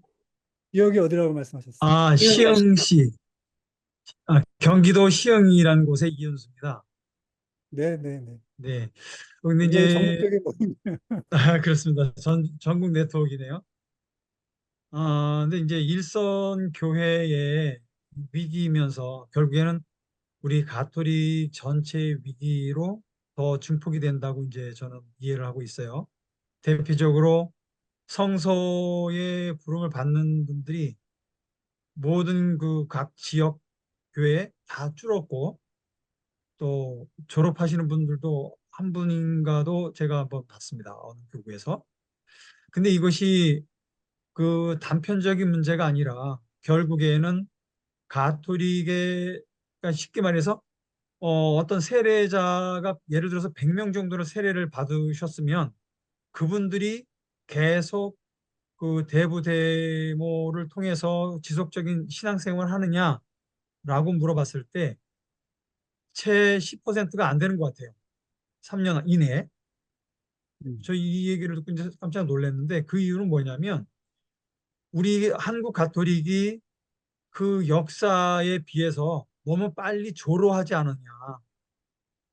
사고나 각 주교님들을 중심으로 또 각 일선 사제 중심적인 사제분들이 우리 평신도 말도 사실 어떻게 보면 잘 안 맞는데 우리 교우들이 그 활기를 피고 조금 더 신앙적으로 접근할 수 있는 길을 스스로 사제주의나 또 이 사제 중심적으로 돌아가는 그 사목이 오히려 우리 교우들이 좀 더 깊게 또는 넓게 신앙에 정진할 수 없는 거를 주지 않느냐. 예를 들어서 어린아이들이 이 뭡니까 그 성당에서 교육을 받을 때 그냥 답습식 그냥 그 도제 제도에 엉켜서 그대로 받고 어떤 그 아까 말씀하셨지만은 사회는 끊임없이 급변하고 있는데 우리 성당 제도는 너무나 과거에 집착해서 과거의 도제 제도만 따라간다는 거죠. 이거에 대한 괴리로 인해서 결국에는 성소자까지도 뚫는 결과가 나온더라. 이렇게 봐질 때 교회 자체의 교육 제도부터 먼저 시급하게 좀 도전적으로 말씀드리고자 한다면 교육 제도를 좀 바꿔야 되지 않겠냐. 이런 좀 생각을 좀 단편적으로 일부분에 대해서 한번 말씀을 드리고 싶습니다. 물론 뭐 다른 것도 여러 가지가 있겠죠. 그중에서 가장 어린 아이들이 와서 가톨릭 교회를 배우고 또 이 교리를 배웠을 때, 사회에 진일보하고 사회에 적응할 수 있는 교리구나라고 깨달았을 때 점점 더 그 아이를 통해서 점점 교회를 찾는 이들이 많아질 것이다라는 추론을 해보거든요. 이런 면에서 한번 우리 박 교수님께서 한번 연구해 주신 그 결과물과 해서 같이 한번 말씀을 해주시면 좋을 것 같습니다. 제가 질문으로 듣지 너무 않고 길게 말씀드려서. 그 선생님의 그 의견으로 그리고 제안으로 이해했기 때문에 네네. 제가 그게 굳이 답변을 안 드려도 이미 정리가 되신 생각이다. 그렇게 하시면 될 것 같다. 이렇게 생각하고요. 그 성소 문제에 대해서 그냥 좀 말씀을 드리고 싶어요. 그러니까 이 성소 문제는 각 신원이 교회 안에 세 신원이 있지 않습니까?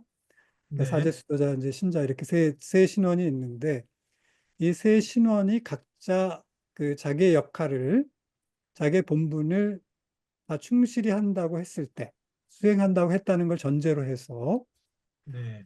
성소가 감수한다는 건 이제 어떤 의미를 갖느냐 하면 그 이제 종교적인 입장에서 보면 그 종교의 가장 그 핵심, 정신의 핵심을 살려고 하는 사람들이 생을 바치는 거죠.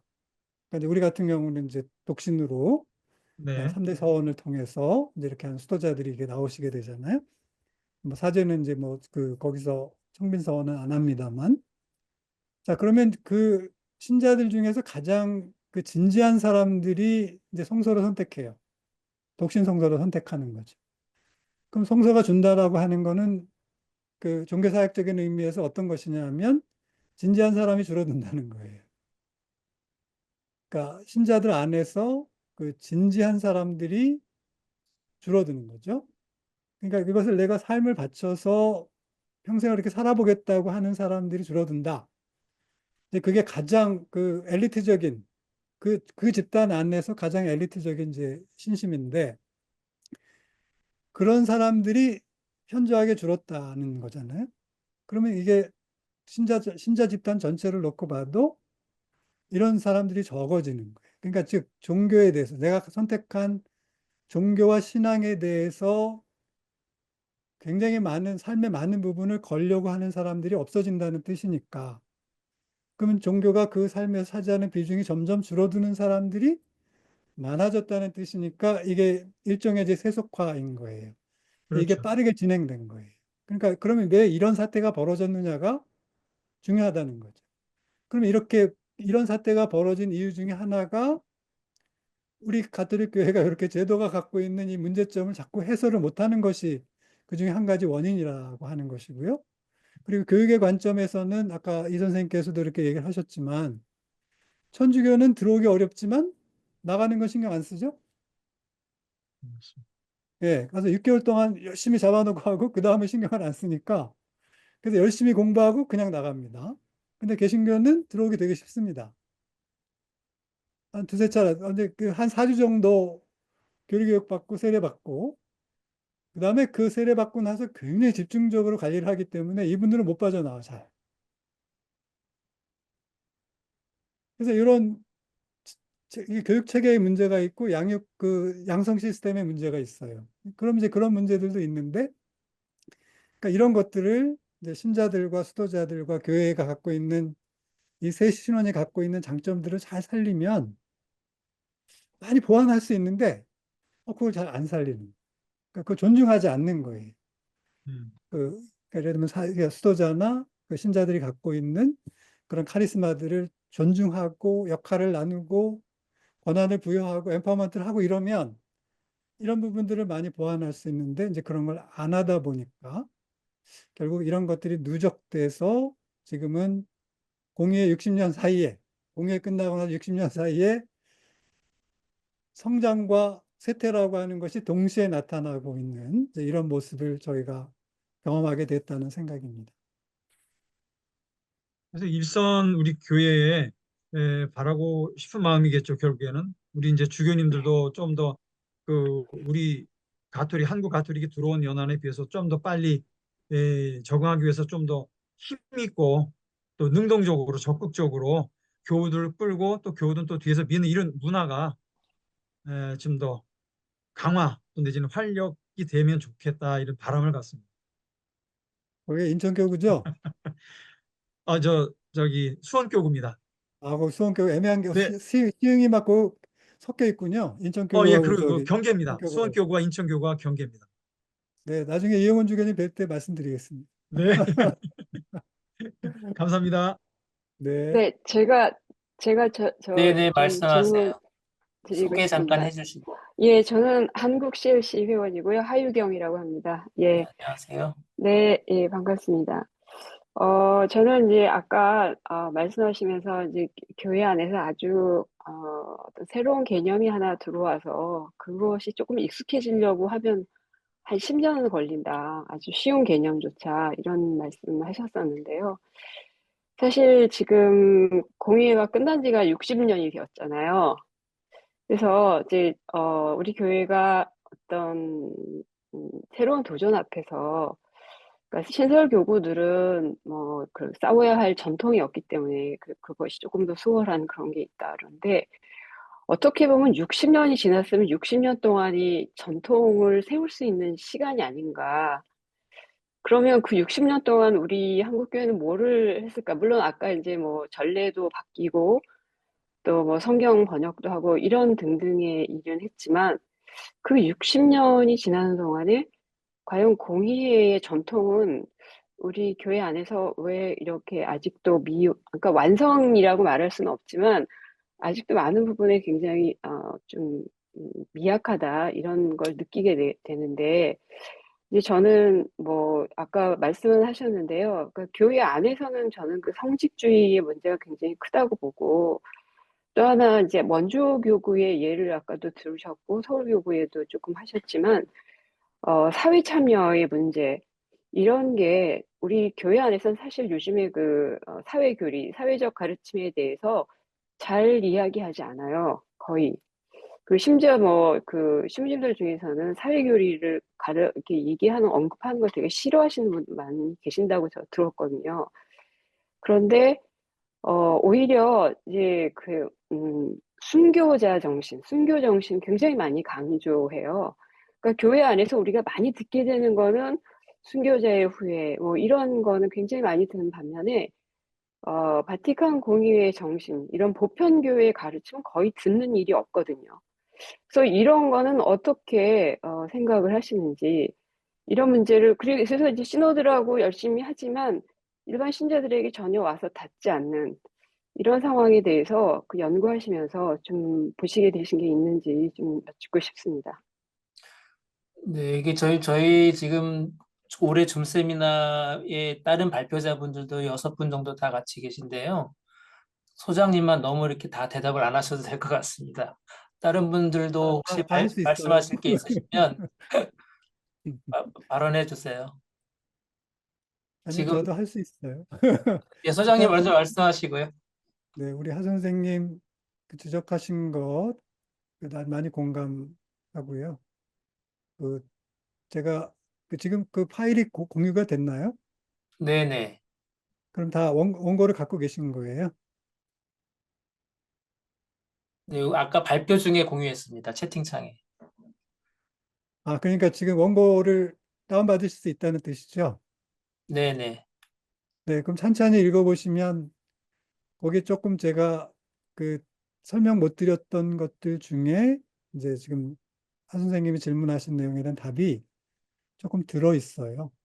그리고 이제 사회교리의 경우는 이것도 좀 한국적 현상은 아니고 전 세계적으로 굉장히 비슷한 그 현상인데 한국에서는 훨씬 더 조금 어려운 점이 있는데 그 어려운 점은 우리가 사회자가 들어가면 알러지를 느끼는 정도의 과거의 역사적 경험이 있는 거예요. 물론 이게 이거는 그 잘못된 교육의 영향이기도 하고 또는 이제 전쟁의 트라우마일 수 있기도 하고요. 그래서 그런 것들 때문에 이런 사회에 대한 사회자가 들어가게 되면 이제 경기를 일으키는 이런 것이 있습니다. 이건 교회 안팎으로 다 있어요. 그런데 그런 것에 대해서 뭐 이번 사태도 마찬가지입니다만 교회가 그 양보할 수 없는 윤리 원칙에 대해서는 뭐 그 어떤 정권이든지 그 자기 교리를 얘기하잖아요. 뭐 예를 들면 대표적인 것이 뭐 낙태 같은 거 안 된다 이렇게 얘기하잖아요. 그럼 그거는 뭐 내가 지지하는 정권이든 아닌 정권이든 천주교회는 일관되게 그거는 반대 입장을 표명해 왔어요.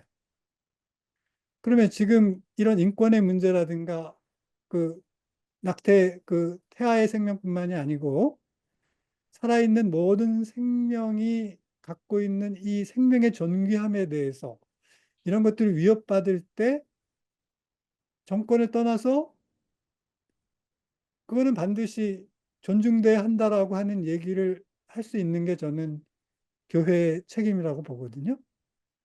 그럼 타협할 수 없는, 생명에 대한 타협할 수 없는 입장이 있다면, 그러면 지금 프란시스코 교황님 말씀하신 대로 모든 생명, 위협받고 있는 모든 생명이 존귀하고 존중받아야 한다라고 하는 얘기도 저는 그렇게 얘기할 수 있어야 된다고 생각하는 거예요. 그래서 그런 원칙이 없었기 때문에 저는 신자들의 혼란이 있다고 생각이 들어요. 그리고 교회가 그런 일을 하면 안 된다고 얘기하게 되는데 저는 그런 윤리 원칙은 저는 그 반드시 관철돼야 하고 교회가 타협이 없어야 된다고 생각해요. 근데 계속 타협해 왔기 때문에 이제는 되돌이킬 수가 없는 거예요. 제 생각은 그렇습니다. 네, 우리 그 발표자분들 중에서 혹시 뭐 의견 말씀하실 게 혹시 있으시면 황영호 예. 선생님 좀 일찍 나가신다고 그랬는데 말씀하실 건 없어요? 아, 유정원 선생님 먼저 아, 얘기하시면. 유정호 선생님 먼저 하세요, 그럼. 예.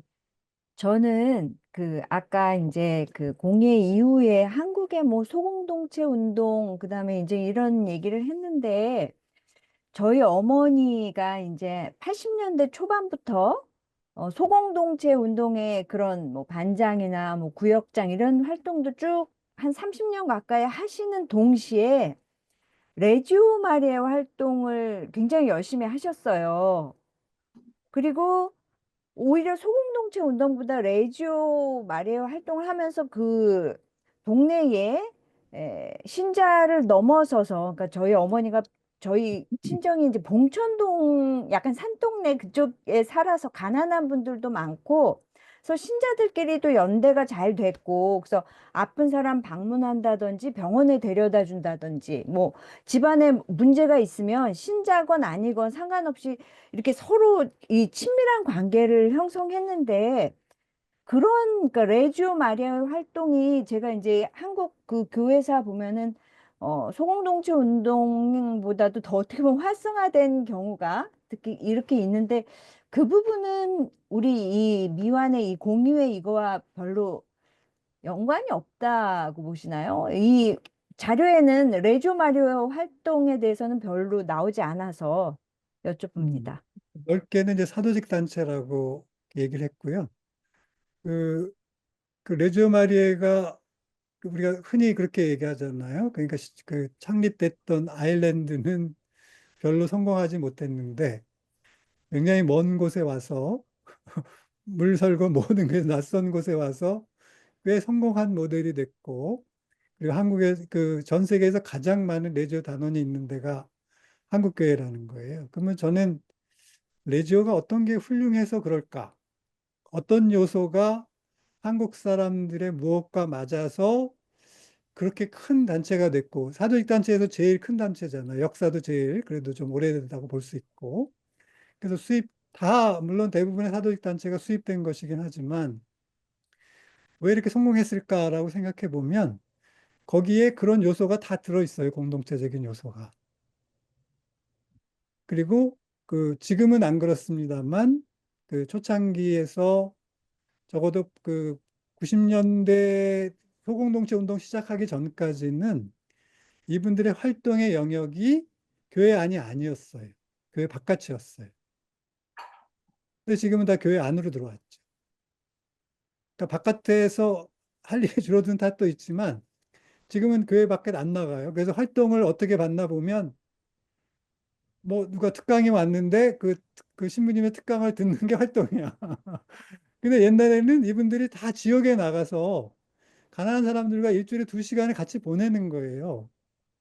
그래서 그분들 찾고 기도하고 살피고, 그리고 그분들이 꼭 신자가 아니었어요. 신자가 아닌 분들도 다 살폈어요. 그러니까 이분들이 공부도 하고, 기도도 하고, 활동이 같이 있는 거예요. 그리고 그것이 딱 일주일 안에 내가 그 한 번 모임하고 2시간 정도 활동하면 되는 거예요. 그러면 이게 형편에 딱 맞아요. 그리고 그 결속력이 있어요. 공동체적 결속력이 있고, 이거는 속지주의가 아니에요. 그러니까 속인적 공동체. 그러니까 이런 공동체는 초대교회 때부터 있었어요. 한국교회.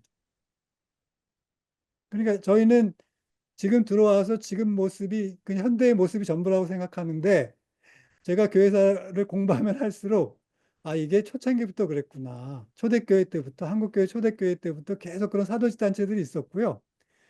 그래서 그 전통이 있어요. 그래서 쉽게 쉽게 새로운 단체가 와도 빨리빨리 변형하고 그래서 적응을 하는 거예요.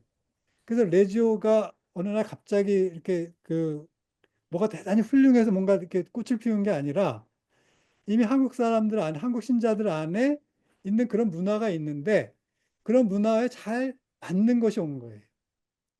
그러니까 빨리 적응을 한 거죠.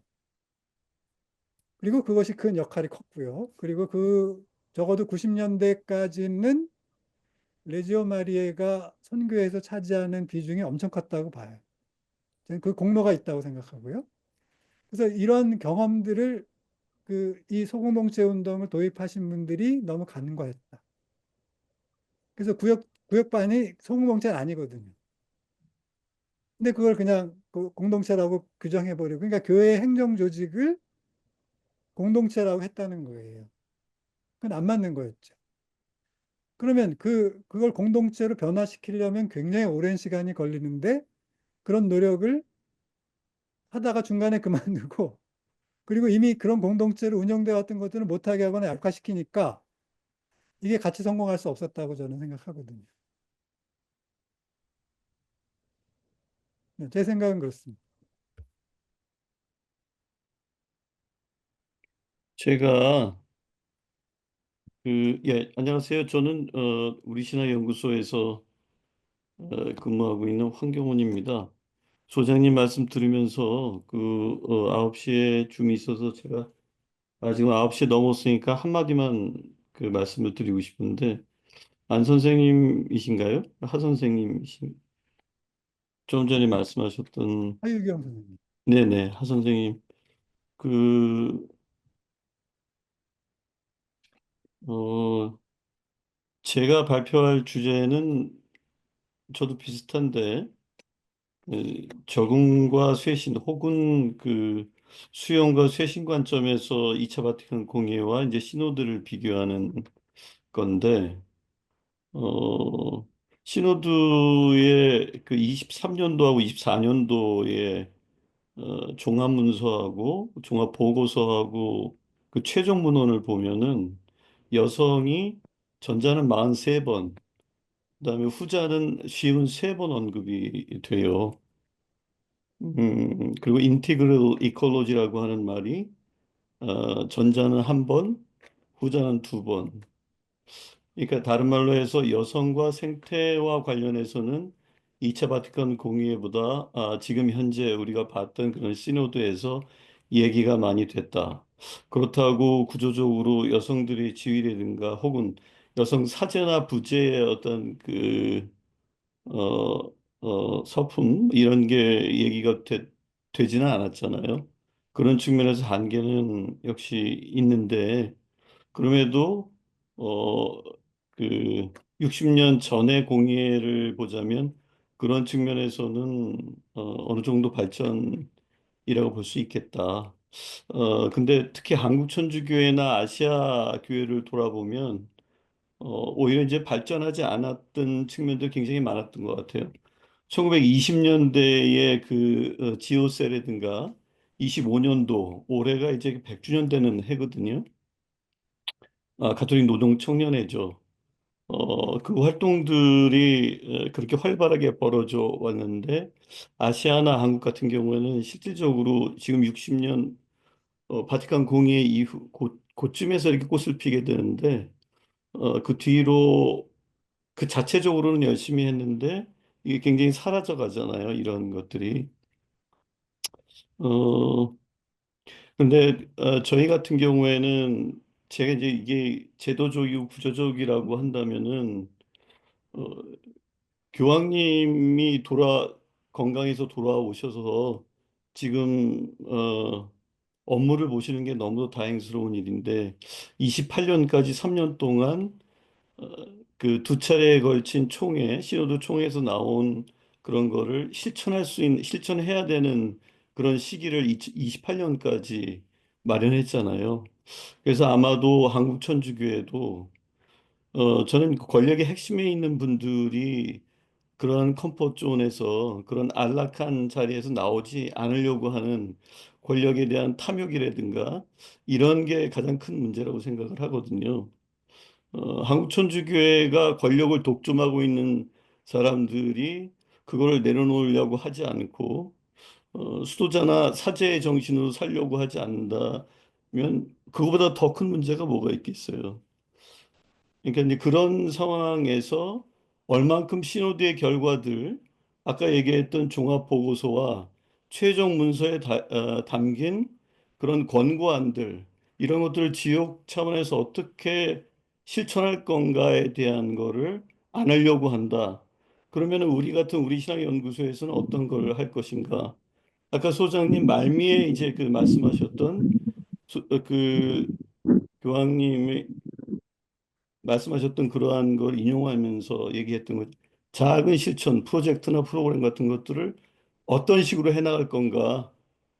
이거는 저희가 해야 될 일이라고 생각이 되거든요.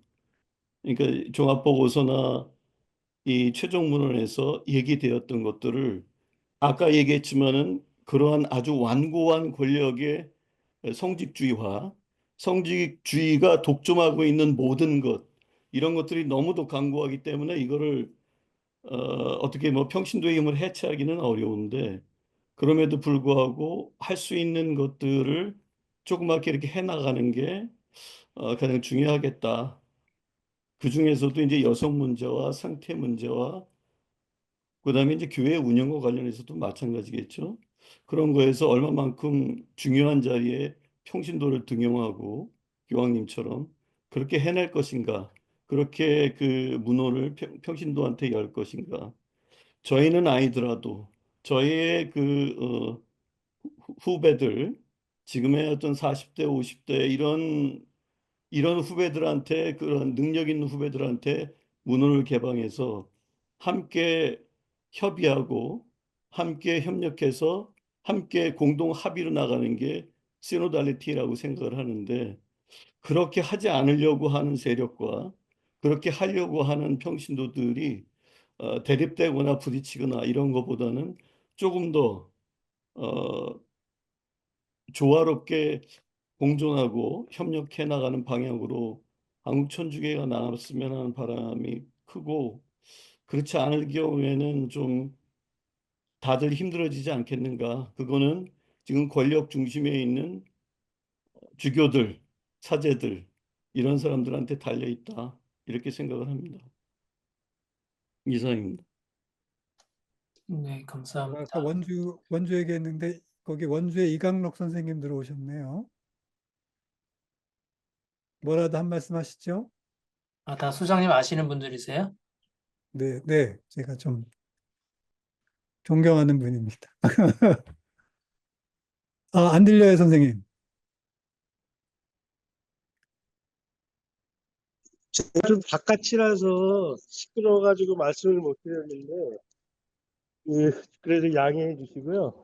두 가지 말씀 드리고 싶은데, 주주주의적인 건 아니지만, 그래도 공유의 문화에 대한 이해는 좀 필요하지 않을까? 그리고 신자들이 공유의 문화에 대한 이해도가 꽤 있다? 그런 신자들이 있다면, 사제들도 뭐 좀 달리 생각하시지 않을까? 이제 그런 생각이 들었고요. 그리고 초기에 지교님 같은 경우에는 뭐 처음은 전통이 없을 수도 있지만 2대, 3대 교구장님들 하시는 거 보면 그런 분들이 교구장님이 될 수 있는 전통을 갖고 있는 신자들하고는 좀 대립적인 게 있지 않았을까. 그런 게 있어 보여서 전통과 그때부터도 어느 정도는 신자들과 좀 뭐 대립하시면서 나름대로 좀 추진력 있게 하셨던 게 아닌가 이제 그런 생각이 들거든요. 김지석 주교님 같은 그 아버님 같은 경우에는 뭐 오랜 신자분이셔서 그런 영향들 요즘도 얘기하시는 분들이 계셔서 이제 그렇고 이제 결국은 이제 후대에 좀 변화가 된 것은 결국 그런 분들의 힘이 나름대로 있어서 결국 주교님이 양보하셨다고 해야 할까? 아니면 뭐 그냥 뭐손 뗐다고 하셔야 될까? 뭐 그런 생각도 좀 듭니다. 네, 이상입니다. 감사합니다. 네. 네, 감사합니다. 선생님 말씀하시는데 머리에서 빛이 비치네요. 아까 우리 이미영 선임연구원 손 드셨는데 얘기해 주세요. 네. 아니, 아까 하유경 선생님 그 질문하신 것과 관련해서 왜 우리 교회는 이제 사회에 대해서 얘기를 하지 않으려 하는가라는 그 측면에서 사실은 저는 오늘 발제문 들었을 때, 그러니까 공의의 정신을 아까 소장님한테 제가 점심 먹으면서 잠깐 얘기했는데, 그 공의의 직후에가 가장 그 공의의 정신이 잘 살아 있었고, 특히 이제 원주교구나 이런 전주교구 이렇게 지역교구들에서 이렇게 그 교구장님들이 그 지역사회에서 좀 의미 있는 활동을 하려고 했었던 그 역할, 그것이 가장 공의의 정신이 살아있었을 때라고 말씀하셨던 게 인상 깊다라는 얘기를 이렇게 좀 드렸었거든요. 근데 사실 이제 공의의 정신이라는 것이 이제 교회에 갇혀 있던 그 교회가 세상을 향해서 나간 게 제일 큰 변화였다고 생각이 돼요. 그러니까 그 사목헌장이 얘기한 것처럼 세상의 기쁨과 슬픔 이런 것들이 사실 이제 교회의 것으로 받아들여서 어떻게 보면 그 세상의 그 필요와 그런 발전, 그러니까 그런 요구에 대해서 응답하려고 무언가 그걸 지향하기 때문에 그걸 지향하는 걸 실현하기 위해서는 사실 신자도 비신자도 중요한 게 아니라 우리가 그 복음 정신을 세상 안에 뿌리겠다라는 그 목적을 가지고서는 이제 나갈 수 있었기 때문에 사실 그런 그 지역사회에 필요한 일들이라든지 세상에 필요한 일들을 우선적으로 고민을 했다라고 생각을 하거든요. 근데 지금도 이제 신호도 이번 이제 시노달리타스에 대한 그 신호드에 대해서도 사실은 이제 친교 참여 사명이라고 얘기하는데 저는 사실 그 사명이라는 게 되게 중요하다고 생각을 해요. 근데 그동안 이제 교회가 교회 안에서만 어떻게 잘 운영이 될 것이고 신자들 다 끌어모을 것인가에 대해만 고민만 했지 세상 안에서 우리가 교회를 어떻게 살아갈 것인가에 대한 그 고민을 사실은 잃었기 때문에 그걸 먼저 사회교류를 통해서 이게 이론적으로 하는 것이 아니라 사실은 우리가 세상에 나가서 그렇게 살았어야 되는데 그 살지를 못했기 때문에 사실은 이제 공의의 정신도 잘 살지 못했고 그런 이제 사회교류를 하는 것도 되게 내가 살지 못하니까 가르치기도 부담스럽고 그런 얘기를 하는 것 자체가 사실 교회 안에서 그걸 좀 기피했다라는 생각이 들거든요. 그래서 사실은 그 이제 세상 안에서 사는 것은 사실 이제 평신도라고 하는 이제 우리 신자들의 몫인데 사실은 그런 면에서 본다면은 그 교회 가르침이 뭐 이런 이제 교회가 어떻게 운영될 것인가 이런 고민보다는 사실은 교회가 우리가 각자 세상 안에서 어떻게 살 것인가 또 우리가 신자들이 세상에 어떻게 복음을 더 실천할 것인가 이런 고민이 더 많이 되어야 하고 그런 이야기들 사실은 교회 안으로 들어와야 된다고 생각하거든요. 이 부분은 사실은 성직자나 수도자의 몫이라기보다 이게 바로 이제 신자들의 몫이라고 생각을 하는데 그런 이제 세상의 고민을 교회 안으로 갖고 왔을 때 지금 이제 우리 교회 안의 구성을 보면은 지금 뭐 이제 탄핵 전국을 두고 봤었을 때도 이걸 되게 불편해하는 신자들과 왜 교회가 이 시국에 나가서 같이 싸우질 못하는가 하고 답답해하는 신자들이 지금 다 혼재되어 있는데 사실 이제 고령화되다 보니까는 이 전자의 신자들이 더 많거든요. 그러니까 더 교회 안에서 이제 그런 얘기를 피하게 되는 거죠. 세상에 대한 이야기를 피하고 조금 이렇게 세상보다 더 세상과 동떨어진 거룩함만 이제 추구하는 그런 상황이기 때문에 사실은 이제 우리의 고민은 좀 더 어떻게 교회가 세상 밖으로 나갈 것인가, 세상에 조금이라도 자비롭고 진짜 복음 정신을 살아있게 만드는데 하나의 작은 실천이라도 할 수 있을 것인가. 그러니까 우리 시대의 그런 그 복음화 과제라든지 사명에 대해서 좀 더 이렇게 고민이 깊어져야 되지 않을까. 예, 그렇게 생각이 좀 들었습니다. 네, 감사합니다. 우리 멀리서 오신 건 아니지만 어쨌든 여기 연구소 기준으로는 먼 곳에서 접속하신 우리 김유철 선생님도 한 말씀 하시죠. 들리나요? 네, 잘 들립니다. 상대적으로 제가 제일 연로한 급에 있어서 얘기를 안 하고 그냥 가만히 있었는데, 저는 공의의 이야기가 나오고, 지금도 아주 좋은 기획을 잡았는데, 공의의 이야기가 나오면 왕년회라고 하는 말이 계속 떠올라요. 우리 집에 옛날에 금송아지가 있었는데, 그래서 60년대 제2차 바티칸 공의회, 우리나라 80년대 200주년 기념 사목회에 아까 말씀하셨던, 그리고 교황님, 지금 현재 교황님 나오셔서 시노달리타스, 또 하나의 왕년을 계속 쌓고 있는 거 아닌가 하는 거예요. 제 마음속에는 프란시스코 교황께서 떠나시면 어떻게 될 건가가 나는 굉장히 궁금해요. 이 모든 것이 보나마나 왕년이 될 게 뻔하거든요. 2000년 동안 오면서 하나도 변하지 않았어요. 제 마음속에 갖고 있는 모토 중에 하나가 모토라 그래서 그렇지만 교회가 교회의 걸림돌이다라고 하는 생각을 항상 갖고 있어요. 공의의 정신이 제일 안 풀어지는 거는 교회 때문에 안 풀어지는 거예요. 공의회를 하고 시노달리타스를 하는 것은 우리가 예수의 길을 조금 더 적응과 쇄신을 통해서 또 새로운 결심을 통해서 지금 여기서 어떻게 할 것인가를 풀어놓은 건데 그거는 교리를 만들 게 아니잖아요. 2014년에 현재 교황께서 우리나라에 오셨을 때 15식 때문에 오셨을 때 4박 5일 동안 11번 연설을 하셨어요. 그 연설 중에 두 번째가 한국 주교회에 가서 말씀하신 건데 나는 그게 제일 가슴이 아파요. 내가 주교는 아니지만 한국 사회 부유한 교회였다. 웰빙 교회였다. 안일한 교회다.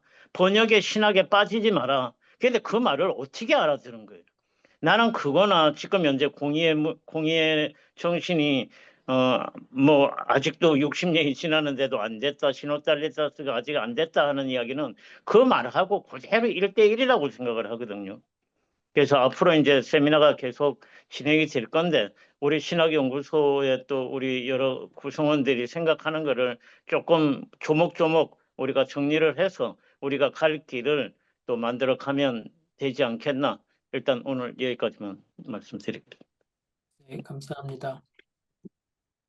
네, 또 저희가 시간이 많이 남지는 않았는데 내가 이야기를 못하고 끝나는 게 조금 아쉬울 것 같으신 분들 한두 분 정도만 더 얘기를 들어보겠습니다. 뭐요? 이혜리 수녀님? 그냥 들으면서 거의 비슷한 생각인데, 저는 원주교구에서 한 4년 정도 교구청에서 소임을 했었거든요. 이제 그때는 두 번째 교부장님에서 세 번째 교부장님으로 바뀌는 시기였는데, 그 교구청에 계시는 신부님들 또 주요 요직에 있던 신부님에게 들은 얘기는 지학순 주교님 시절에 어쨌든 원주 하면은 지학순 주교님하고 무의당 장희순 선생님이 꼽히잖아요. 그럼에도 불구하고 너무 이렇게 교회 밖의 사람들과 이렇게 접촉하면서 너무 우리가 많이 퍼져서 빈털터리가 됐다. 그래서 두 번째 교부장님이 돈을 모으느라고 너무 힘들었다. 뭐 그 당시에 평신도들이 너무 사제들한테 이렇게 막대하고 이렇게 막 함부로 하고 이렇게 반말하고 그랬다. 뭐 또 그런 얘기를 들었었어요. 그러면서 비주교님의 말년 돌아가시 전에는 어떨지 모르지만 어쨌든 그 정신을 실현하고자 했고 정말 그 공의의 또 사목헌장이 가진 그런 내용들을 가난하고 작은 교구 처음 시작하는 그런 교구 안에서 이루려고 했던 부분들이 굉장히 좀 실망스럽게 그리고 그래서 그때 함께했던 분들하고는 그 교구의 요직에서 일하는 신부님들이 왠지 접촉하지 않으려고 하고 조금 이렇게 기피하는 그런 현상들을 보게 됐어요. 그래서 그때 아쉬웠던 그런 체험들이 있었고 이제 두 번째는 소공동체인데요. 아까 박사님이 말씀하셨던 것처럼 그 속지주의가 아니라 속인주의로 갔으면 얼마나 좋았을까 이런 생각도 들면서 그때 이제 제가 어쨌든 저는 이제 그 자발적으로 한국의 공의에 의해 생겨난 가톨릭 성서 모임이라는 성서 생활화 운동에서 이제 같이 이렇게 그 봉사자들 이렇게 하면서 소공동체가 본당 안에서 딱 예, 신부님의 그런 의도 아래서 그게 딱 이렇게 펼쳐지면 아무것도 못하는 거예요. 근데 사실 우리는 이미 소공동체를 하고 있었는데 그 자체가 소공동체였는데 못하게 되는 그런 경우들도 많이 봤고 좀 그런 부분들이 이제 옛날에 그 기억으로 막 올라오더라고요. 그래서 많은 것들이 이렇게 사장될 수밖에 없었던 거. 예, 그런 부분들. 그래서 남미에서는 자발적으로 생겨난 거를 그냥 이제 와가지고 우리 한국교회에서는 너무 그렇게 성직자 중심으로 이렇게 딱 갖다 놓으려고 했던 것이 실패의 원인이랐던 생각이 들었고 그냥 아까 이제 꿈을 꾼다는 말씀을 하셨는데 사실은 그 꿈에 그 여성이 들어갔으면 좋겠다. 여성, 그다음에 또 성소수자, 또 앞으로 나올 거지만 어쨌든 생태 환경에 관한 내용들, 이 내용들이 앞으로 우리가 함께 꿈을 꿔 나갈 미래 또 어떻게 보면 공의회가 50년, 60년 전에는 잘 다루지 못했었지만 그 정신 안에 밑바닥에 있는 내용이고 그걸 우리가 재해석하는 시간이 지금의 시간이기 때문에 그 꿈을 충분히 우리는 꿀 수 있다라는 생각을 좀 하게 됩니다. 네, 이상입니다. 네, 감사합니다, 수현님. 네. 우리 줌 세미나 개근하시는 김다리 수녀님은 한 말씀 혹시 안 하시겠습니까? 네, 어떻게, 네, 잘 들립니다, 수녀님. 저 지금 박사님하고 지금 함께 하시는 분들 너무너무 공감하고요. 어쨌든 뭐, 저도 입회해가지고 계속 공예 배우고 또 공예 살아야 되겠다는 생각, 방향성도 사실 개인적으로도 또 교회가 더디고 느리지만 희망을 포기하지 않고 가려고 하는 마음이 있어요.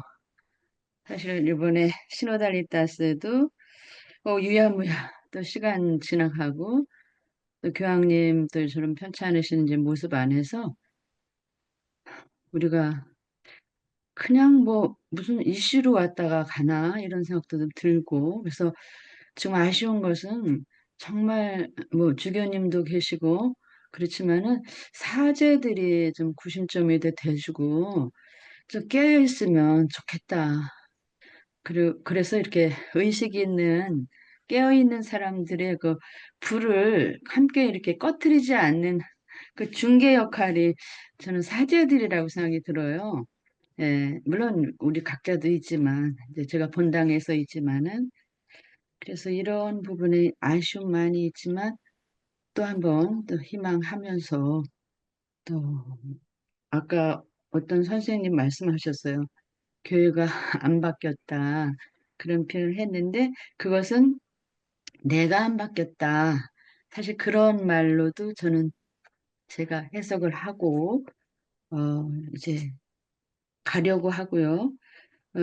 박사님 말씀 중에 그 아름다운 문서만 남아있고 또 좋은 기억으로만 이렇게 어떤 이렇게 좀 뭐 포장한 어떤 신문이라든가 뭐 이런 평가를 보면 가톨릭적인 부분에서 그런 거에 굉장히 제가 동감하고 있고 또 수도회도 어떤 총회나 이런 문헌들은 잘 근사하지만 계속 우리는 변화해야 된다는 그런 아쉬움을 가지고 있거든요. 그래서 정말 이렇게 문자에 남아있는 것이 아니라 정말 마음 뚫고 또 서로 정말 어떤 감동을 할 수 있는 그런 부분이 뭘까.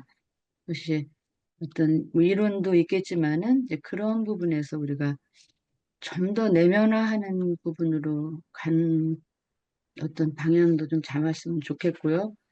또 그다음에 지금 이제 노령화라는 그런 이제 어떤 나이로의 어떤 노령화도 있지만 신앙의 노령화가 저는 돼 있다고 생각이 들어요. 첩첩산 중에 우리가 계속 움직이지 못하고 이렇게 투신하지도 못하고 뭐 그런 분들이 있지만서도 그래서 뭐 연령대의 노령화도 있지만은 생리적인 어떤 의식의 신앙의 그런 노령화가 아직 다분히 우리 안에 있고 그런 부분이 암이라고 좀 생각이 들어요. 그래서 아까 이미영 선생님도 얘기했지만은 평신도 수도자 우리들이 어떻든 어떻게 그 사명, 복음적인 사명을 갈 살아갈 것인가 이런 부분에서 좀 더 숙고하고 싶고 성찰하려는 그런 마음으로 이 모임에 참석했습니다. 네, 이상입니다. 감사합니다, 주연님.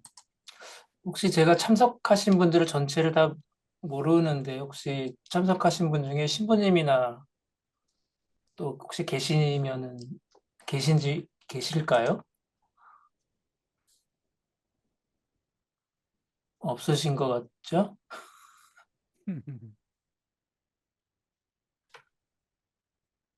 네, 시간이 얼추 저희 이제 예정된 시간 이제 다 와가는데요. 우리 박문수 수장님 한 말씀 더 마무리 발언 한번 해주시겠습니까? 여러분들 의견을 좀 주셨는데. 네. 아까 그 이강록 선생님이 뭐 주지주의가 이렇게 부정된 건 아니니까 그래도 공부를 좀 해야 되는 게 아니냐 이제 이렇게 말씀하셨는데 동의합니다.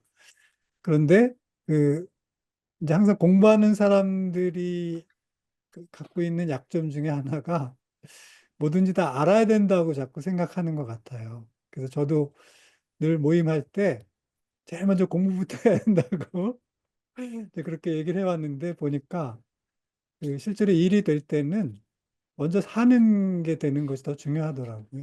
그래서 그 정신을 이해한 사람이 살고 나중에 그 경험을 정리하는 차원에서 공부를 하는 것도 의미가 있겠다. 그래서 공부를 먼저 해도 되고 나중에 그 경험을 정리하는 의미에서 공부를 해도 된다고 생각해요. 그런데 항상 시민인도를 하면 공부부터 해야 된다고 하니까 그래서 공부 다 하고 나면 안 하더라고. 그래서 공부를 하면서 해야 되는 게 아닌가 싶고요. 그리고 원주교구에도 내가 한 말씀 더 드리고 싶은데, 그 70년대 말에 가면 그 신부님들이 이제 저항을 합니다. 그 지주교님한테. 왜냐하면 신자들한테 너무 많은 권한을 줬다는 거예요. 응? 그래서 이제 신자들이 아까 버릇없고 이렇게 얘기를 하는데, 사실 엄밀하게 말하면 우리가 함께 같은 길을 걸어갈 때 그 동역자로서, 직무상으로는 차이가 있지만 그 사명을 실현할 때 동역자로서 함께 갈 수 있고, 또 그렇게 편하게 얘기할 수 있어야 되는데, 성직자한테 그렇게 얘기한다라고 하는 것도 이미 성직주의의 발로라고 저는 생각을 하거든요. 그래서 그때 그 지주교님이 포기하신 거예요. 그래서 그냥 신부들한테 그래 너희들 알았어 라고 해서 그때 그 처음부터 초창기부터 열심히 그 함께 했던, 그래서 원주교구의 하나의 새로운 역사를 만들었던 분들이 다 떠나시는 거예요. 그래서 그 경험을 저는 사제들 중심으로 해석하면 안 된다고 봅니다. 그러니까 공의회적으로 그 해석해야 하고, 그리고 그 원주교구에서 그렇게 해석한다면 신부님들이 잘못하는 거라고 생각해요. 그리고 그 뒤에 이제 김주석 주교님이나 이런 분들이 그 신자들한테 더 맞을 거예요. 왜냐하면 그 제약순 주교님의 그 생각을 그 당시에 사제들도 이해를 못했을 정도니까 신자들이 그걸 다 이해했다고 보기 어려워요. 저는 먼 미래에 우리 신자들이 그 공예 정신을 잘 알아듣고 지금 시노달리타스에 대한 깊은 이해가 생겼을 때, 그분이 얼마나 앞서가신 분인가. 물론 이제 화를 많이 내셔서 그런 것 같아요. 화를 잘 내셨다고 해요. 불같이 화를 내셨고. 근데 이제 불같이 화를 내시는 것도 이제 그게 그 천주교에서는 큰 결점이 안 되는 게, 천주교 성인들 중에 화내신 분들 많아요. 위로가 되듯이. 근데 동양의 이 동아시아 전통에서는 성인 그러면 인격자니까 화를 내면 안 되죠. 근데 천주교 성인들은 화를 많이 냈어요. 근데 그 지주교님도 그러셔가지고, 그래서 이제 신자들이 무서워하셨죠. 그래서 이제 그런 거는 그분의 약점이셨지만, 그분이 꾸었던 꿈이나 그 머릿속에 가지고 있었던 공의회에 대한 생각이나 비신자를 포함해서 지역의 모든 사람, 신자가 아닌 사람들까지를 다 사목의 대상으로 생각하면서 돈이 바닥이 날 때까지 그렇게 하셨다라고 하는 건 정말 좋은 전통이다. 우리 교회가 한국 사회에서 그런 경험을 하는 것. 내 것을 다 비워서 바깥 사람들을 이롭게 해서 그분들한테 계속해서 그게 좋은 기억으로 남았기 때문에 원주교육이 나중에 신자가 된 거잖아요. 그분들이. 처음에 신자가 아니었지만. 그래서 그게 단순히 경제적인 차원에서만 볼 문제는 아니라고 생각이 들어요. 그리고 공의회는 아까 이제 말미에도 말씀드렸지만 계속 꿈만 꾸는 건 아니다. 그냥 그것을 느끼고 또 필요성을 아는 사람들이 그냥 사는 거다. 살고, 그리고 끊임없이 새롭게 결심하고 창의적으로 접근하고, 이제 이런 것이 공의회의 진정한 계승이지, 그 문헌을 열심히 읽고 그걸 그대로 다시 돌아가서 뭐 찾아보고 하는 것은 아니다. 왜냐하면 그 60년 사이에 또 세상이 많이 변했기 때문에 또 열심히 공부하면서 쫓아가는 것이 우리의 일이라고 생각하고, 또 그렇게 끊임없이 공부하고 도전하는 것이 이 길을 따라가고자 하는, 공의회를 진정으로 계승하고자 하는 사람들이 그 선택해야 된 삶의 방식이라고 생각합니다. 경청해 주셔서 감사합니다. 네, 저희가 오늘 약속한 시간이 이제 거의 다 됐습니다. 오늘 다음 달 제가 발표인데요. 제 발표 주제와 관련해서도 오늘 나눔하셨던 이야기들 중에 꽤 많은 부분들이 조금 제가 발표 준비에 좀 도움될 만한 이야기들이 있었던 것 같고요. 그 2시간 동안 우리 1시간 발표해 주시고 같이 나눔해 주신 모든 분들께 감사드립니다. 그 다음번 줌 세미나는 4월 28일, 저희가 매달 마지막 월요일 저녁 7시 반입니다. 그래서 4월 28일이 되겠고요. 그 시노달리타스와 교회 민주주의라고 하는 주제로 교회 내 권한 분산, 의사결정, 구조와 관련된 이야기들을 좀 주로 다음번 줌 세미나에서는 좀 다루게 될 겁니다. 그래서 다음번 줌 세미나도 이렇게 공지가 나가면 또 별도로 또 신청해 주시면 되겠고요. 네, 관심 가져주시면 감사하겠습니다. 그러면 영광성으로 오늘 좀 세미나 마치도록 하겠습니다. 성부와 성자와 성령의 이름으로 아멘. 영광이 성부와 성자와 성령께 처음과 같이 이제와 항상 영원히 아멘. 성부와 성자와 성령의 이름으로 아멘. 네, 감사합니다. 네, 다음 달에 또 뵙겠습니다.